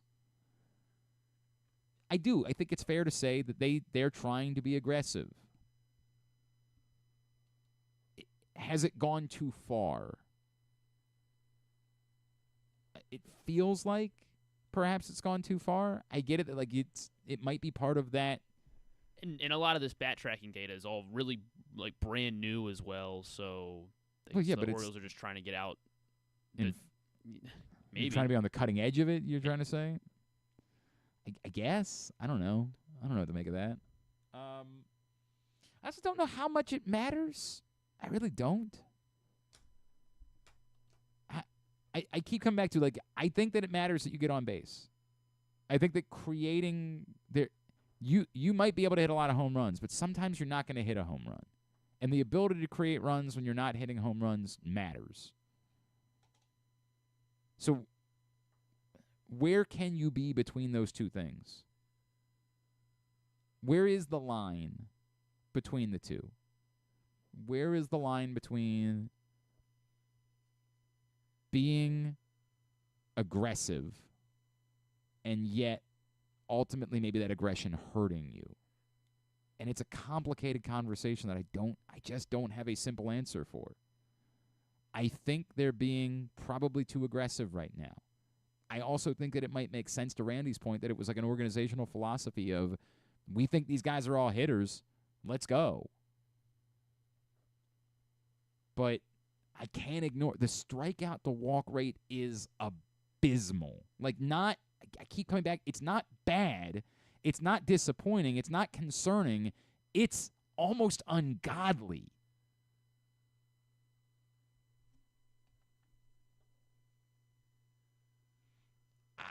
I can't ignore that.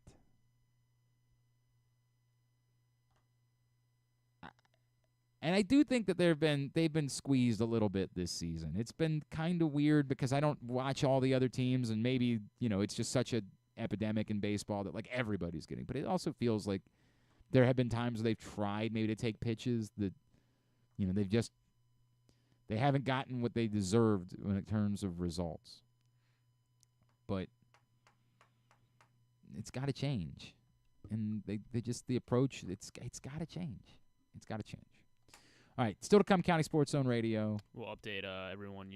As the NFL schedule gets leaked more and more. Yeah, I'm not nearly as concerned. We know what our first Thursday night there's prime game will be. there's a Ravens like a leaked schedule that was getting passed around on Twitter this morning. No idea, no clue. Don't know where it started. No interest. Not going to respond to it. No, thank you. I'll find it. Don't worry. No. I mean, I saw it. It had like the Harbaugh on Thanksgiving night. Like it had all of those things. But I don't care enough about the actual schedule. I sure as F am not going to care about this might be the schedule. What do you think of Tom Brady's his broadcasting debut matchup? Yeah, it's Cleveland. What is it? Cleveland, Dallas. And the real stunner. They're going to put a Dallas game in a apparently national it's the TV first window. time that NFL and Fox will open up with the Cowboys in 5 years. That must be because they were in prime time in all those other games. Yeah, maybe. It's definitely not because they were playing at 1 o'clock. I know that much. That's not the reason. Good. Tom Brady will have to deal with the Dak Prescott, Trey Lance battle. Right. And this is a bummer, too, because we're going to be watching football the first week of the season because there's the Ravens play on Thursday. So, like, we're not even going to be, like, doing post-game or anything. Like, we're just going to be watching football on a Sunday afternoon. Sounds nice. And it's fine. I saw – oh, God. I don't want to spend any time on this. I keep trying to take a break, and we don't do Aaron Rodgers back on Monday Night Football. Yeah, that one at least, like, on paper, it's San Francisco. It's one thing when you look at it, like, if it was just about Aaron Rodgers and it was like Jets playing the Patriots, like, I'd be like, oh, God. Patriots could be good. Sure. Mayo era. Thank you. Like, it's one thing if it's that. Like, at least this is Aaron Rodgers versus the NFC champions who we know are very good. Like, this isn't a bad game on paper. Peter Schrager from NFL Network tweeted the following this morning. Sunday Night Football on NBC Week 1 is still open and has not been shared. It's the Giants' 100th year anniversary. Cowboys are spoken for in Cleveland. Eagles are in Brazil. Commanders at Giants, with all the new faces in Washington, makes sense. I have no inside info. I'm just speculating. Now, I don't know if that's true or not. Or when if, Schrage speaks. I mean, Peter Schrager, with all due respect, like, he's not really a reporter. He works for the NFL. So maybe he doesn't have any inside information about this. Maybe he really is. But it's also possible that, like, somebody told him, hey, put that out there and just prepare people for the inevitability of it. I don't know. Daniel Jones versus what I need to say is there would be nothing more NFL. Like, he should be, no matter what it is, he should be embarrassed by writing this because anybody with a brain should be able to say, no, that sucks. No, they're tapping into the New York market and right. The Baltimore-Washington market. No, not the Baltimore-Washington market at all. Although that's what people think in New York think. They think that way. That stinks. That's a horrendous Sunday Night Football game for Week 1. Maybe at some point during the season, Jaden Daniels will become must-watch and we'll want it. But in Week 1, that's a truly horrifying Sunday Night Football game. And Peter Schrager, even if his thought process is, yeah, it's dumb, but the NFL does love big markets, maybe they'll do it anyway, should say, hey, I know no one would want this. Let's do Giants Chicago. That makes sense. Yeah, do that. That's exactly the type of game that they think that they should put on in prime time. Gil Williams. Like, this is the problem. The problem is, like, and there's no DJ Moore. Thank you. By the way, I'm intrigued. I was intrigued by Chicago last year, so Keenan Allen. I'm definitely ready. Years old. I bet he's still going to be productive. It's just he's Keenan Allen, man. He somehow finds a way. You're going to buy into the Bears again, aren't you? Oh, 100% to buy into the Bears again. You think I'm not ready to get hurt all over again? 6-10. I'm not going to pick them to win the division again. 6-11. They ended up being good last year. Good. Just took a while. Well, they did.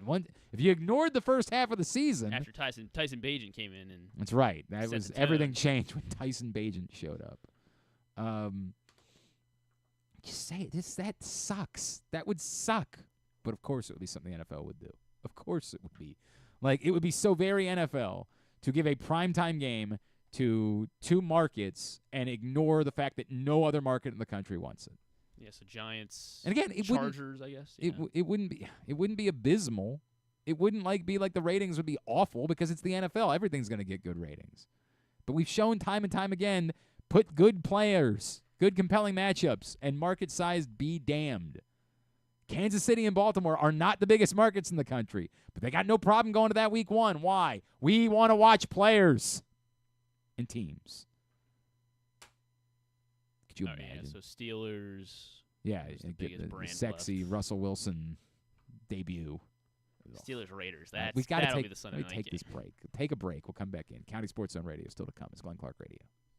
Craving that classic New York deli experience? Look no further than the new Atman's Deli in Baltimore's Harbor Point. Corned beef piled high, hand-rolled bagels, and something different. A bar! Atman's has food and drink specials every day. Now open for breakfast, lunch, and dinner. Dine in, grab takeout, or hang out at the bar for the next O's game. Atman's Deli, an authentic taste of Baltimore tradition since 1915. Find us at Harbor Point or visit atmansdeli.com.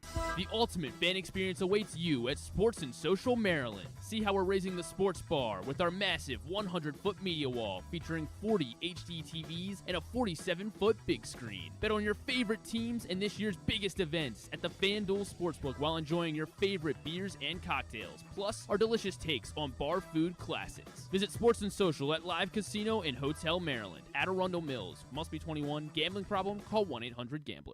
There is a place where tradition, family, and community gather, where the aspirations of talented young competitors takes root, and where the crossroads of history, culture, and renewal come together. This spring, experience America's newest and most innovative ballpark, Meritus Park in Hagerstown, Maryland, home of the Atlantic League Flying Boxcars. Plan your getaway today. You're welcome in Hagerstown, Maryland. Visit Hagerstown.com. Hungry? With 7 locations throughout Maryland, Glory Days Grill is always right around the corner. They have wings, burgers, salads, sandwiches, and drinks to satisfy everyone, as well as tons of televisions and sound delivered right to your phone. Glory Days is the best place to watch football or whatever your favorite sport is. While you're there, be sure to check out Goose Flights Lager, named in honor of legendary Raven Tony Goose Siragusa. $2 of every can is donated to the Goose Flights Foundation. Glory Days Grill. Great food, good sports. Oh, honey, we better stop for gas soon. Let's pull into that Royal Farms. Ugh, gas is so expensive. Nope, it'll be cheaper than you think. Why's that? I signed up for Rofo Pay on the Royal Farms app. Now we save 15 cents per gallon at all Royal Farms. Wow, that'll save us a ton of money. I love you more every day. Well, then don't get a speeding ticket this trip, okay? Sign up for Rofo Rewards and upgrade to Rofo Pay and save 15 cents a gallon on gas for a limited time. Real fresh, real fast. Royal Farms. The Toyota Tacoma comes in a range of models and trim lines, so you can choose the perfect Tacoma to reflect your unique personality and driving habits. Check out buyatoyota.com for deals on new Tacomas from your local Toyota dealer today. Gambling can be a fun and entertaining experience, but there are risks involved. If you're planning on betting on the game at the casino or on your phone or computer, know your limit, stay within it. Set a budget and a time to stop. Remember, gambling isn't a financial solution, and it doesn't mix well with alcohol or drugs. Know the risks and have a plan before you begin gambling. For free and confidential services, call 1-800-GAMBLER 24/7 or go to helpmygamblingproblem.org. What company has the expertise to make your home healthier by purifying your air and killing all viruses, allergens, and bacteria? A.J. Michaels, Heating and Air Conditioning in Baltimore and Annapolis. AJMichaels.com. Coming back in here with Glenn and the other guy, Garrett, whatever his name is. You know who they are. All right, back in here on GCR as we continue along on a Tuesday edition of the program. Today's show also brought to you by the print issue of Press Box, which is available still for free at your neighborhood Royal Farms. Any of the hundreds of locations around town where you find Press Box, you can read it all at PressBoxOnline.com. Luke Jackson's cover story about Grayson Rodriguez. See it right there. Jim Palmer enjoyed it. Go pick it up today for free. Anywhere you find Press Box, you can read it all at PressBoxOnline.com. Quick programming note, we're going to have to start a little bit early tomorrow. I think 9:40 will be tip-off time for GCR tomorrow, as I got to get out here a little bit early. I wish it was because I was going to the Orioles game. That'd be more fun. But working on something actually for the next print issue of Press Box. Just as fun, yeah. I mean, it'll be nice, I guess. Yeah, I don't want to say anything about it until we announce it, but working on something for the next print issue of Press Box, so I got to duck out of here a little bit early. it's a bummer because we're trying to have some fun tomorrow and do the pickle Dr. Pepper thing, and Drew's coming in tomorrow. But yeah, just a programming that's note. not fun, but yeah. Yeah, that part I could go without that because he's just going to want to talk about the stupid PGA Championship the entire time. Oh, that's right, big That's weekend. all he's going to want to Big talk weekend. about. Somebody asked me if we're doing the thing again. Are you prepared to score it if we do a charity thing again? Yeah, yeah, sure. All right, then we got to go today, and we got to pool like the top. I don't even know how big the PGA field is because I think it's bigger than the Masters field is. It's annoying. If you want to get there's in, only 20 guys that are going to win. all right, you won the last one, and you kindly donated money back to the Key Bridge Fund. So I would let you pick the charity. Oh, okay. For this one, but we got to do it quickly. Yeah. So you got to make a choice pretty There's a lot of quickly. pressure. So you pick a charity, and we'll do the same thing. $20 to get in. We'll take 20 people, and so winner will get $200. Loser gets winner gets 20. Jesus, winner gets $200, and the charity will get $200. But the bit will be, we'll do a combined score for all 4 of your golfers. If that's the way we do it. I mean, if there's like 100, maybe we got to do 5 golf. I don't know. We'll figure that math out when we look at the field. I guess we should have prepared this before now. Guess. Yeah. It's what it is. We can go back to talk about the NFL schedule. And Yeah. Bengals Chiefs week 2. Does that mean the Chiefs have back-to-back home games to start the season? I guess it does. Yeah. That one's on CBS in week 2. It's the upfronts for these networks this week. They're doing all their presentations, so they work with the NFL that they can leak a few games out. And yeah, Bills Dolphins is the first prime Amazon Thursday night game. Yeah. I guess they still haven't made it. Big AFC East battle. Yeah, I guess they still haven't made it official that they're doing the Netflix thing on Christmas. That everybody's saying it's going to happen. That like for some reason the Christmas games this year will be on Netflix, which. I don't know what that means. Does that mean that the baby reindeer guy calls the games? Like, who's the crew? It's very weird that they would suddenly create. What day is Chris? It's Wednesday. It's Wednesday. And the problem is, of course, Mike Tirico has declared himself the voice of Wednesday afternoon football because famously he called the Ravens Steelers, bizarro game during the COVID season that went from Thanksgiving night to the following Wednesday. So maybe that's the hold up. So, they're like trying to get the NBC crew or I don't know if they've reached. Crew, you would presume they had to have reached out to Mike Tirico to find out, like, hey, maybe it'll be Jason Garrett and. Oh God, can't love that crew. Can't wait for more of that. Jack That's what we need. That is desperately what we need. Is more of that. Those guys, dynamite. You're really killing it. We got Roku baseball. Yeah, Roku baseball. There's a couple of Orioles dates on that, but they're not all going to be at like 11:30 in the morning. They're all at like very different times. They want to do some West Coast games, and those will just start at 4. So what's the point? I don't understand. Well, it's free baseball. It's on the Roku channel. Yeah, which nobody knows they have. Like nobody on the planet. But it is free, so. Yeah, I mean, I don't care, right? But like, if you have the app, like if you still watch TV on TV, do you have the Roku channel, or do you have to have the app in order to watch it? Yeah, I get. Dude. I don't know. Yeah, exactly right. I don't know. I mean, I know I do, so I'm not worried.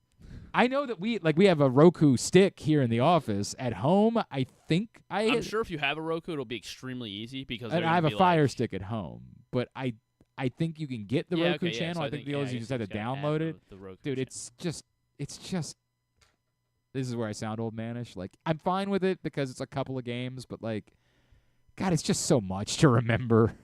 Like it's enough to have to remember if the team's on Masson or Masson 2 each time I go to the app. I don't know what day right? the Orioles are playing until the day before. Like it's The Yankees game on July 14th will be at 11:35 a.m. So that one will be a morning game, and the Rays game on September 8th will be at noon. And is that after?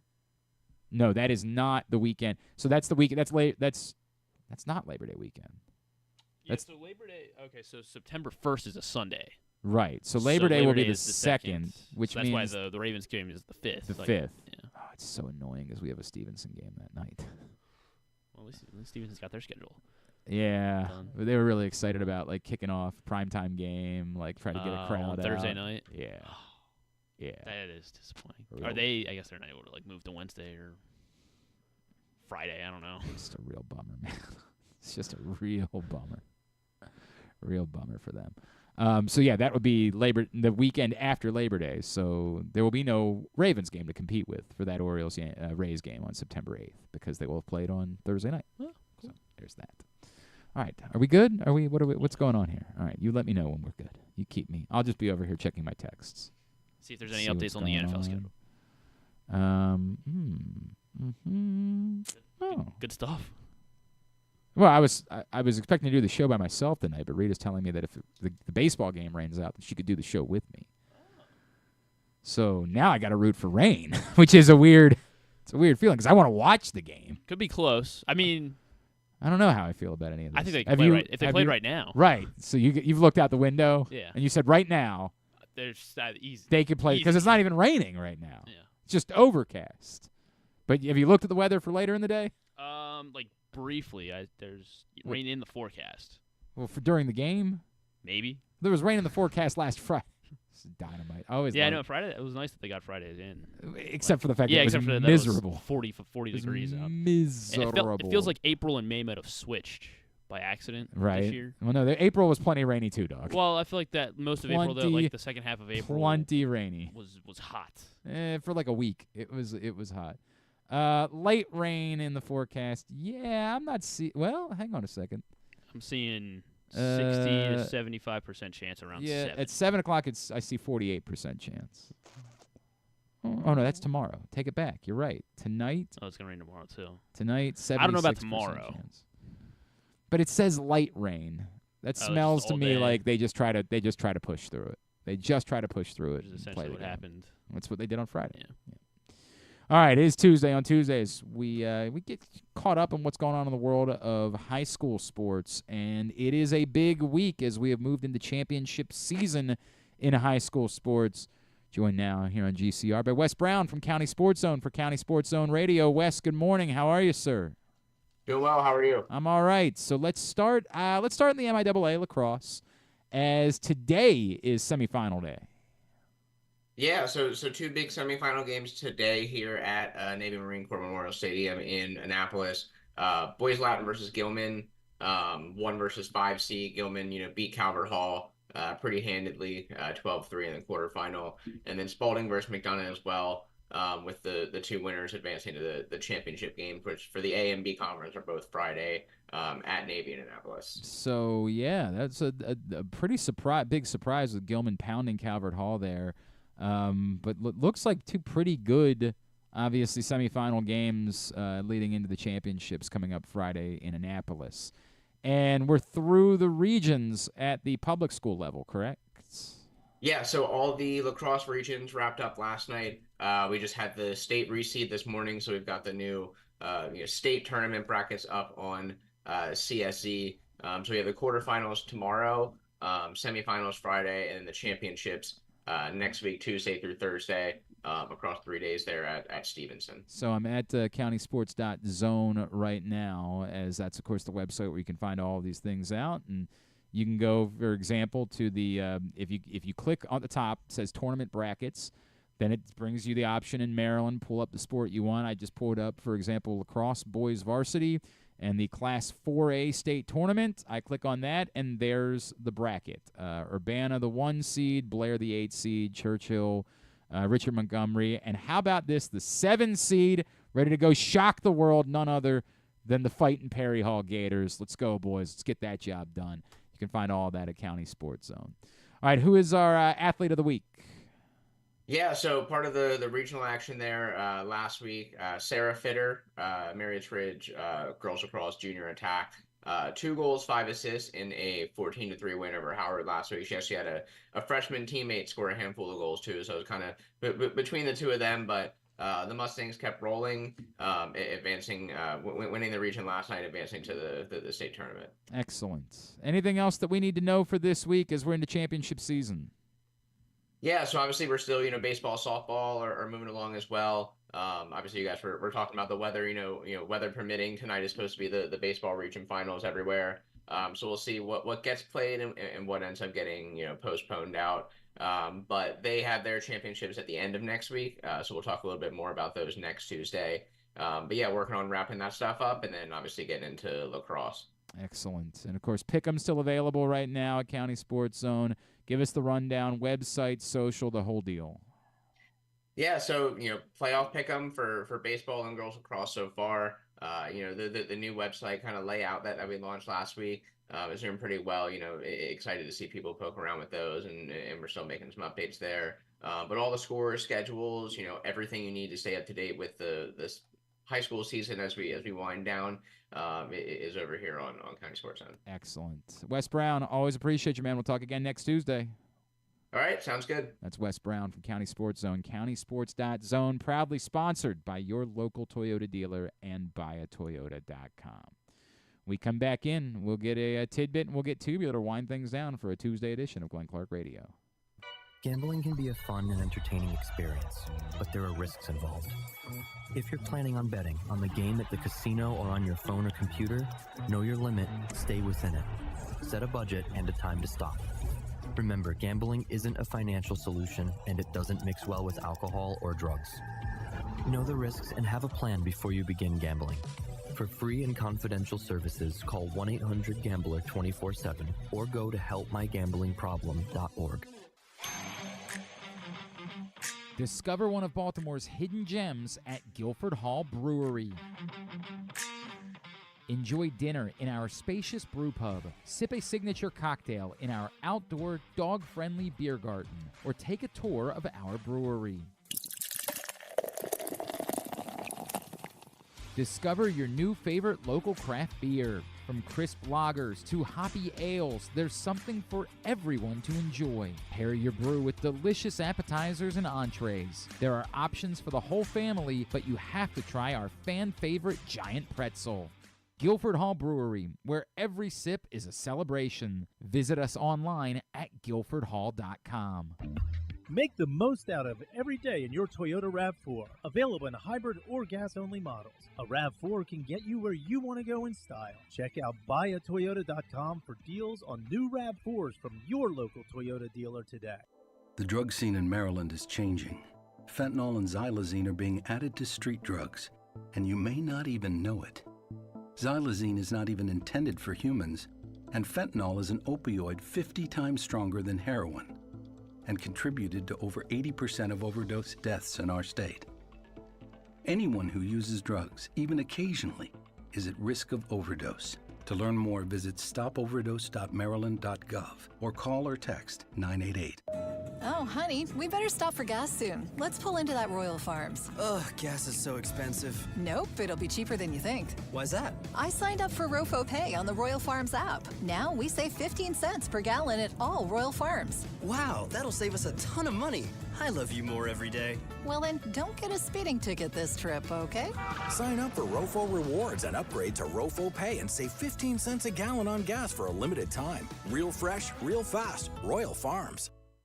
Craving that classic New York deli experience? Look no further than the new Atman's Deli in Baltimore's Harbor Point. Corned beef piled high, hand-rolled bagels, and something different. A bar! Atman's has food and drink specials every day. Now open for breakfast, lunch, and dinner. Dine in, grab takeout, or hang out at the bar for the next O's game. Atman's Deli, an authentic taste of Baltimore tradition since 1915. Find us at Harbor Point or visit atmansdeli.com. What company has the expertise to make your home healthier by purifying your air and killing all viruses, allergens, and bacteria? A.J. Michaels, Heating and Air Conditioning in Baltimore and Annapolis. AJMichaels.com. Hungry? With 7 locations throughout Maryland, Glory Days Grill is always right around the corner. They have wings, burgers, salads, sandwiches, and drinks to satisfy everyone, as well as tons of televisions and sound delivered right to your phone. Glory Days is the best place to watch football or whatever your favorite sport is. While you're there, be sure to check out Goose Flight's Lager, named in honor of legendary Raven Tony Goose Siragusa. $2 of every can is donated to the Goose Flights Foundation. Glory Days Grill. Great food,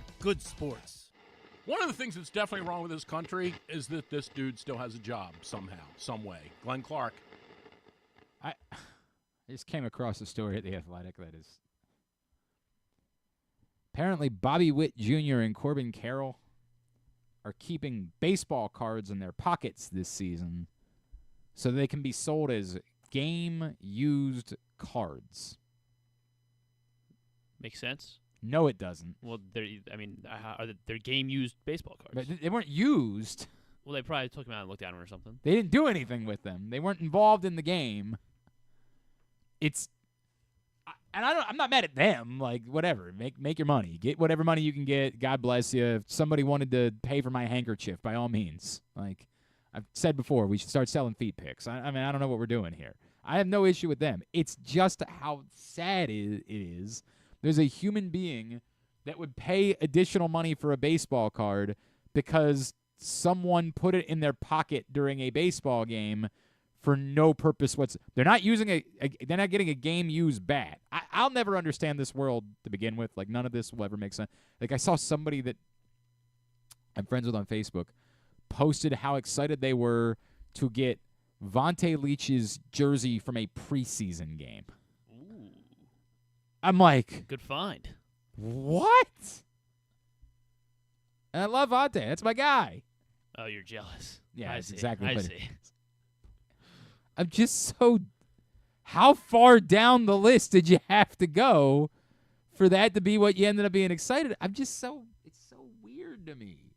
Somebody woke up this morning and said, they put a baseball card in their pocket. I have to have that. So it's Bobby Witt's base. It's not like Bobby Witt has like a Vinny Pasquantino. I don't think so. card. I believe they're all his own baseball cards. They then got the signs Salvador out. Perez game-used Bobby Witt card. What an effing bizarre thing this is. This is so. The Bobby Witt right. game-used Salvador Perez card. Yeah.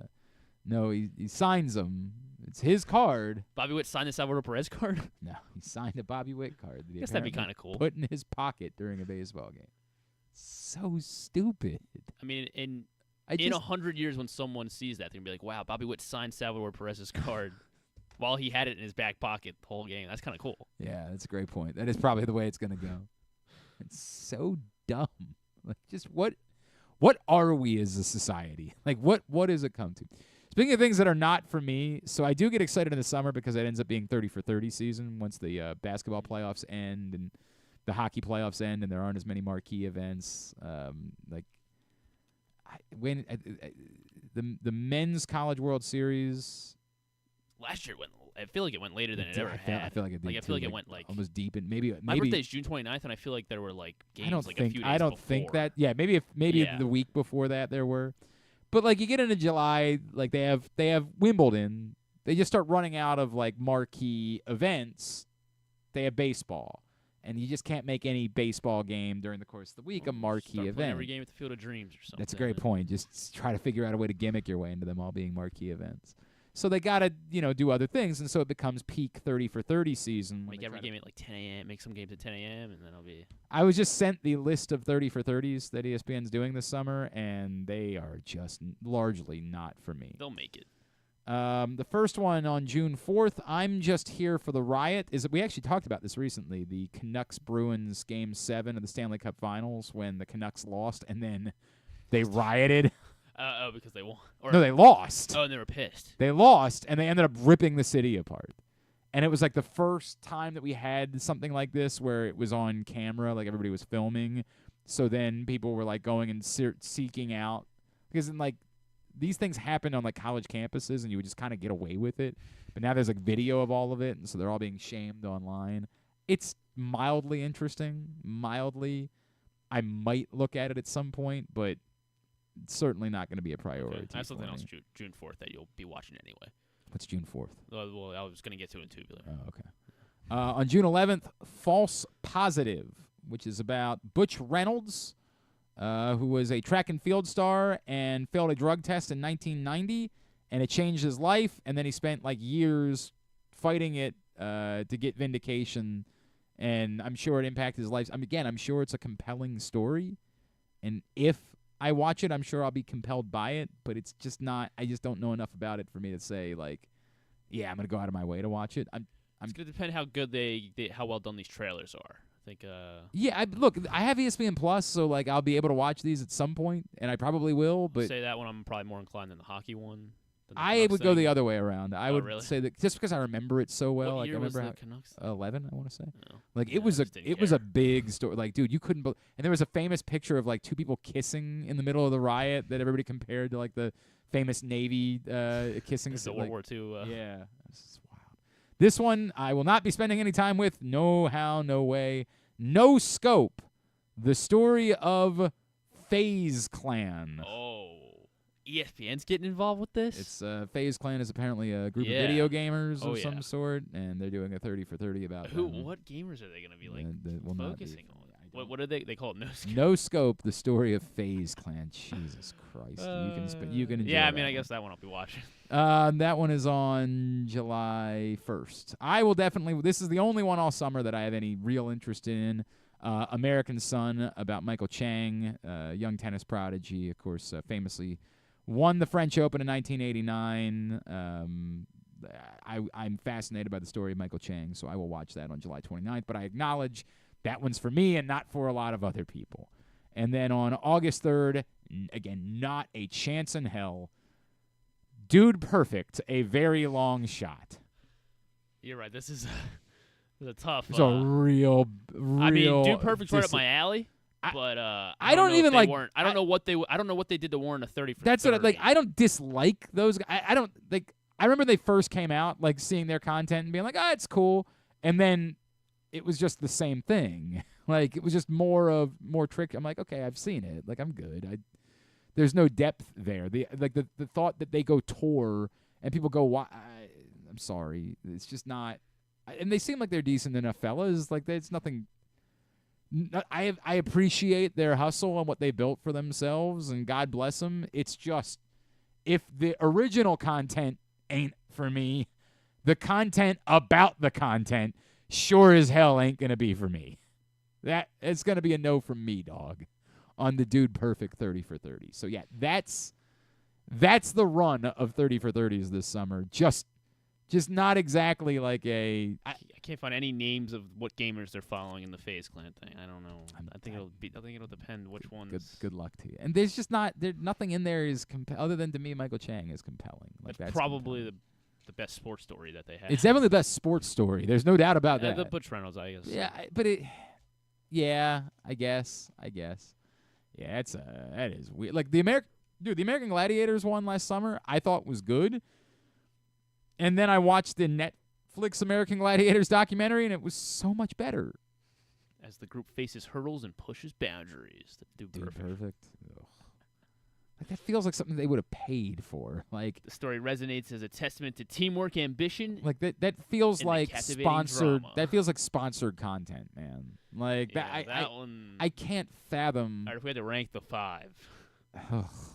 For me, sure. Michael Chang won with a bullet. Canucks, Butch Reynolds. FaZe Clan's going above Dude Perfect? I guess Dude Perfect 4, FaZe Clan 5, but like it's a tie, man. Like you can't get below 0. Like it's 0. It is a dead 0 for me on both of those. Like Butch Reynolds, I would say, like if I ranked them on a scale of 1 to 10 in my interest level, Michael Chang, I'm a 9. I'm an 8.8. Like there are still 30 for 30s that I'm more interested in even than Michael Chang, but I am compelled by Michael Chang's story. Like there are tennis 30 for 30s that a Jennifer Capriati 30 for 30 might be the most compelling thing ever. Michael Chang 30 for 30, it's probably an 8. I'd still probably rate. It's probably a 7.7 for me.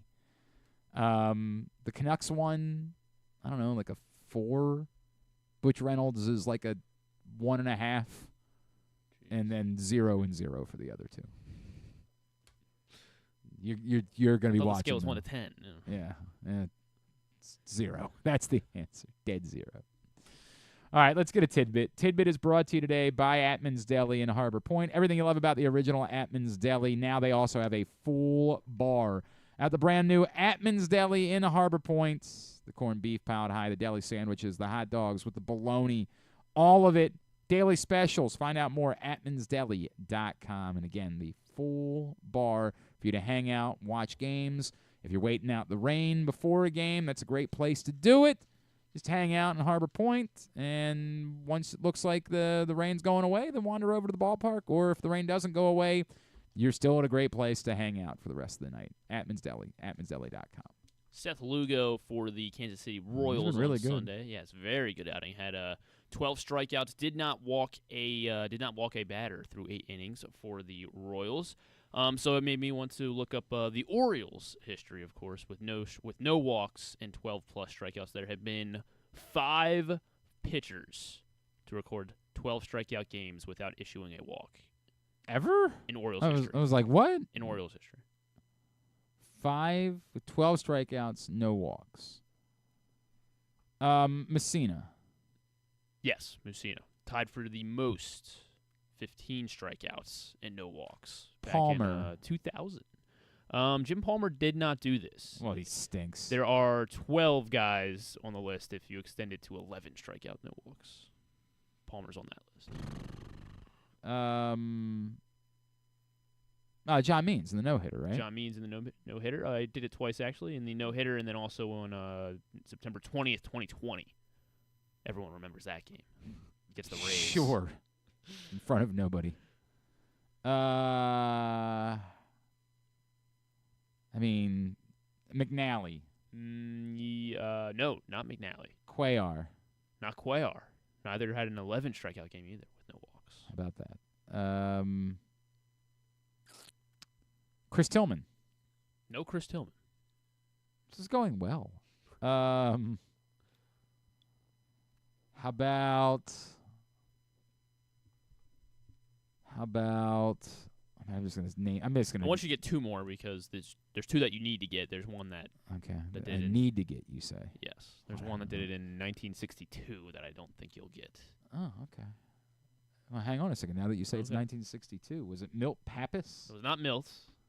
Was it 1962? Was that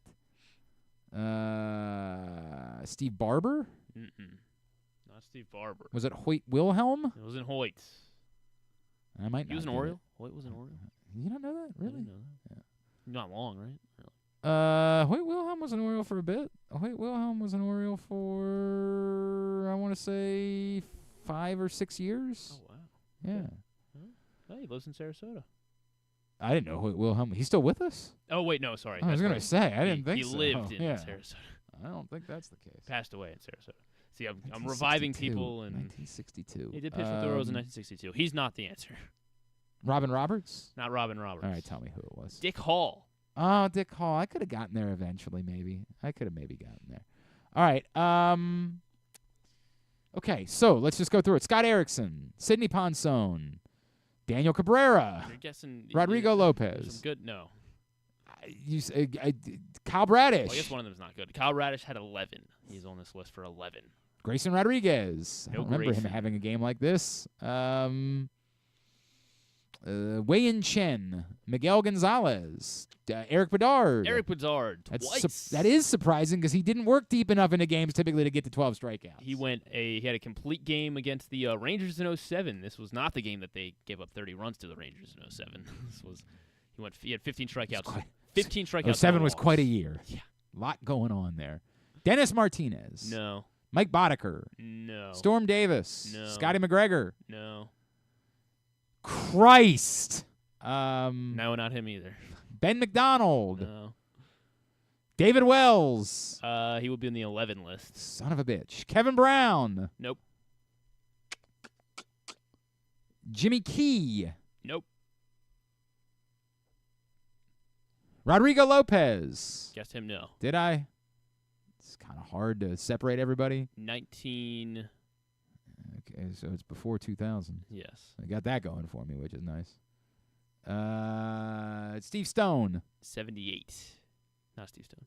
1978. Well, I guess most of those guys, didn't I? Who did I? I guess like all of them, I guess. Yeah, but this one. Who did I forget from 78? So Kevin Brown did a bit with Jim Palmer on the Broad, where they guessed like the most wins in Orioles is history. it Flanagan? Yes, Mike Flanagan. I think he was also the one that Palmer guessed a lot. Like he kept forgetting about Mike Flanagan. 13 strikeout game for Mike Flanagan with no walks. Very good. Other guys that had 11, a guy did it on opening day this year. Oh yeah, Corbin, right? Corbin Burns. Mm-hmm. Of course, I'm sure you remember in 2016, Wade Miley had an 11 strikeout game. Sure, I do. Against the Arizona Diamondbacks. Yeah. Went 8 2/3. Don't remember that at all. You did guess Bradish. You guessed David Wells. You did guess Jim Palmer. And then also Tom Phoebus. Tom Phoebus, yeah. Harvey Haddix. Okay. And 11 strikeout, no walk games. Yeah. All right. Very good. Very good. It's time for us. Are you prepared this time? Or it's time for us to get tubular. We got to sharpen this up. There is a place where tradition, family, and community gather, where the aspirations of talented young competitors takes root, and where the crossroads of history, culture, and renewal come together.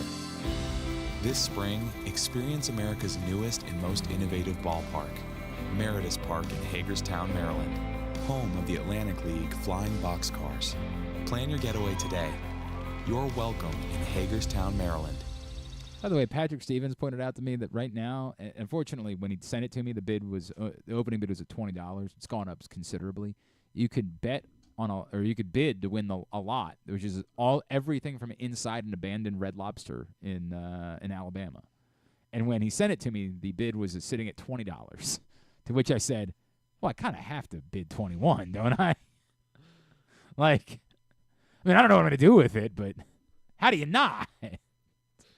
How do you not? It's in Auburn, Alabama. This is what it's gone restaurants do this all the time. Like other restaurants come in and bid on these things. I assume just to get all the. This is a Bob's Burgers episode. Is it really? It was a great one. Yeah. Okay. Because he needed a new grill. Yeah, and I'm gonna guess it wasn't great. I'm gonna guess it was fine because Bob's all Bob's Burgers Burgers episodes are fine. All Bob's Burgers episodes are They're great. Fine.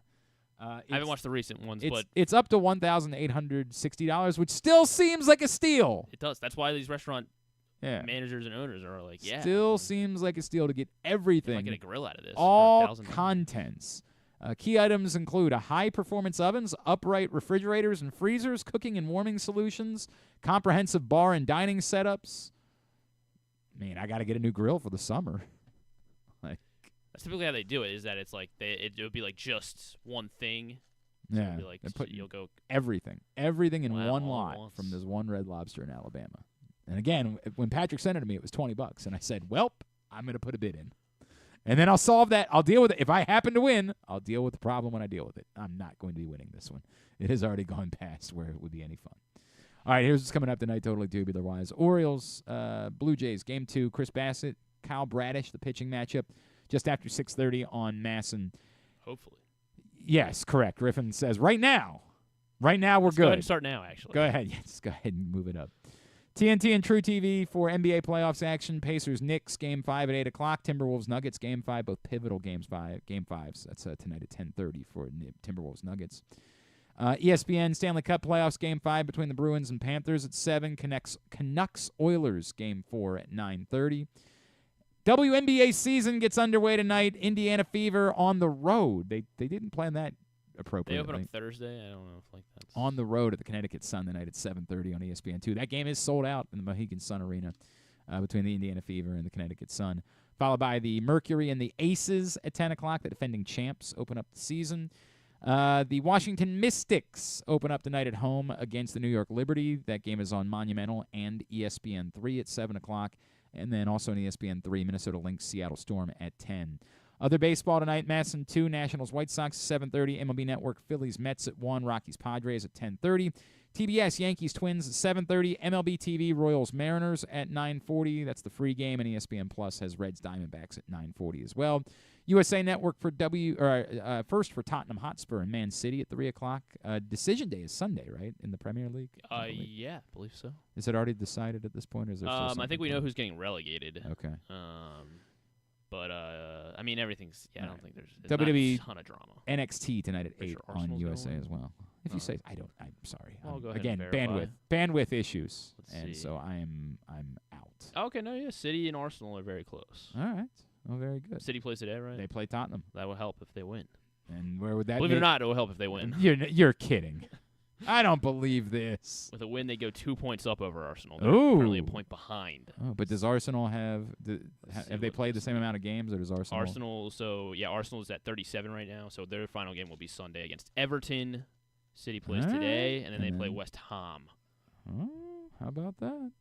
A lot of drama still left in the Premier League season. Whatever. Go ahead.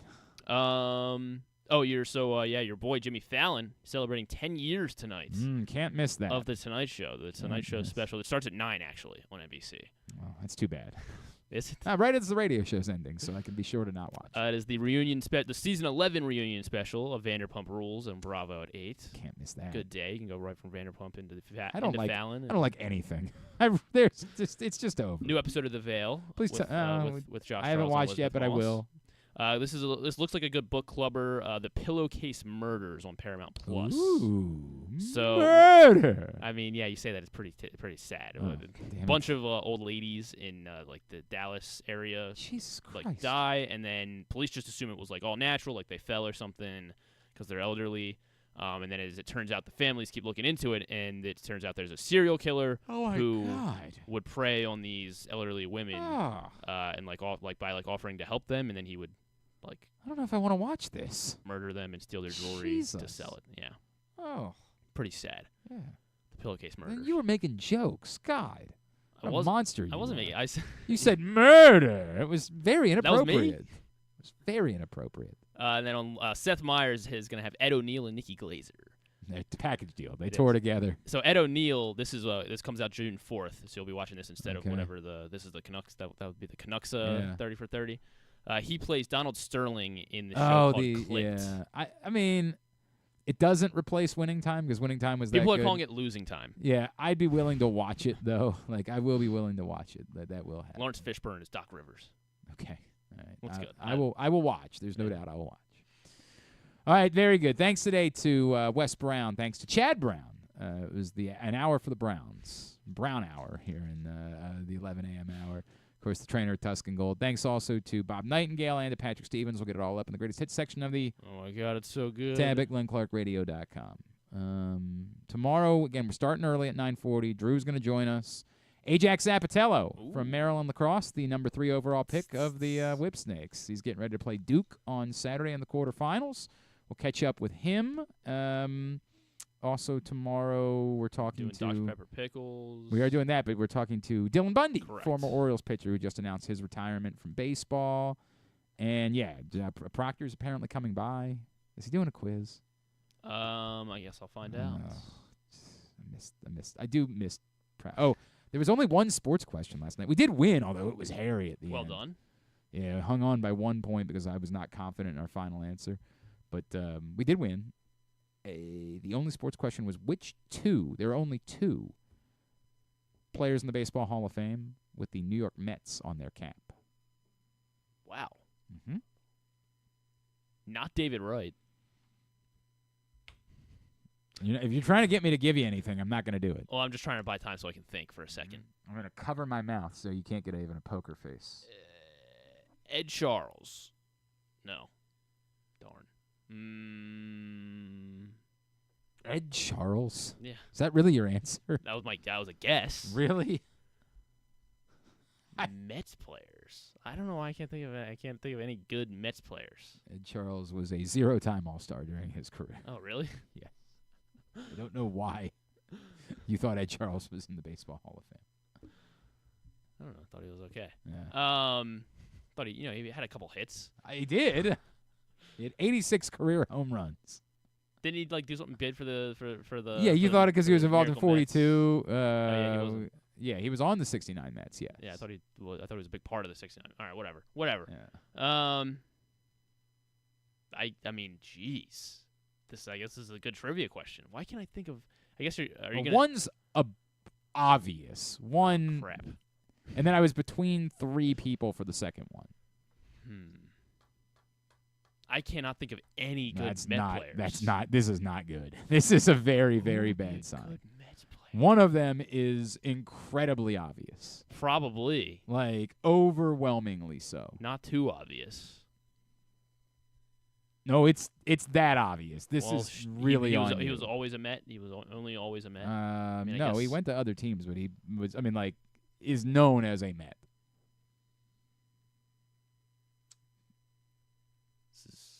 I can't think of it. I know you like me throwing out names. Matt Harvey. Jesus Christ. Had to be Matt Harvey and David Wright then. Tom Seaver Tom was Seaver. overwhelmingly obvious. Not a great sign. I guess Tom Seaver is in the Hall of Fame. So I He was a scribbled Met. that one down quickly, and then I'm between three guys for the second one. The three guys that I'm stuck between are Nolan Ryan, famously began his career with the Mets. Gary Carter, who I assume went in as an Expo, but, played for the Mets for a while and won a World Series, so, got to consider it. And Mike Piazza, who, of course, began his career and played. I don't know what the split for Mike Piazza is between the Dodgers and the Mets. I'm not sure what it is.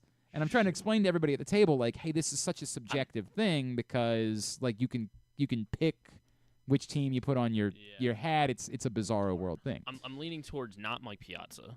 So Gary Carter was an Expo for a decade and a Met for 5 years, but he did, of course, win his only World Series with the Mets. So I gotta weigh that. Nolan Ryan, of course, started his career famously with the Mets. How many years did he start there? Was with the Mets from 66 to 71. He was with the Astros slightly longer than that, and with the Angels slightly longer than that, but again, won his only World Series with the 69 Mets. So you got it. Winning a World Series seems like it would matter. Mike Piazza did not win a World Series with the Mets. Mike Piazza spent the first 7 years of his career with the Dodgers, then a season in Florida, then the next 8 years of his career with the Mets, and then a single season with the Padres and the Athletics. So Piazza, I feel like because since he went in recently, I feel like there would have been, he went in as a Met or something, and I feel like I didn't hear anything about that, so I'm leaning towards Piazza just went nothing on his cap. Okay. I'll go Nolan Ryan. Nolan Ryan. So I was torn also between Nolan Ryan and Mike Piazza, but I eventually went with Mike Piazza, and I did largely because he was there around 9/11, and there was a real emotional connection to New York baseball post 9/11 and what it meant for the city and all that. Mike Piazza hit this big home run in the first game back at Shea Stadium, and I was like, maybe that emotional tie was why he decided. And obviously, he was the last pick of the draft, and the Mets stuck with him and stuff. No, he started his career with the Dodgers. Oh, he started with the Dodgers? Yes. He began his career with the Dodgers. I don't know enough about Mike Piazza. For 7 seasons. Was Rookie of the Year in 92. You need me next week, you said? Yeah. Jesus. My God. Please, I let you stay in the group text, too, which is a real mistake considering you've come out one time. The answer was Mike Piazza. Mike Piazza was the answer. So we got it right, but I was not confident in the answer. Well done. But we got it right. Mike Piazza is the only other player in the Hall of Fame with the Mets on his cap. All right, very good. That'll do it for us. I did thank all the guests already, right? I think so. Let me make sure there are no more NFL schedule. Yeah, and we plug tomorrow, right? We're doing all that sort of goofy stuff tomorrow. Thanks to everybody at PressBox, all of our great sponsors and partners, including Live Casino and Hotel Maryland. Visit Hagerstown in Washington County, Atman's Deli, A.J. Michaels, Guilford Hall Brewery, Royal Farms, the Ed Block Courage Awards, HelpMyGamblingProblem.org, Costas Inn, MSAA, the Maryland Jockey Club, Glory Days Grill, the Baltimore Orioles, your local Toyota dealer, buyatoyota.com. Thanks to Griffin. At Griffin_Bass is how you follow him. You can follow us at Glenn Clark Radio on Twitter, Instagram, and TikTok. Have a great Tuesday evening. Go Birds if they play. And, of course, tonight, 6:30 to 9, I'll be over on 105.7 The Fan. Duke sucks. Oh, see ya.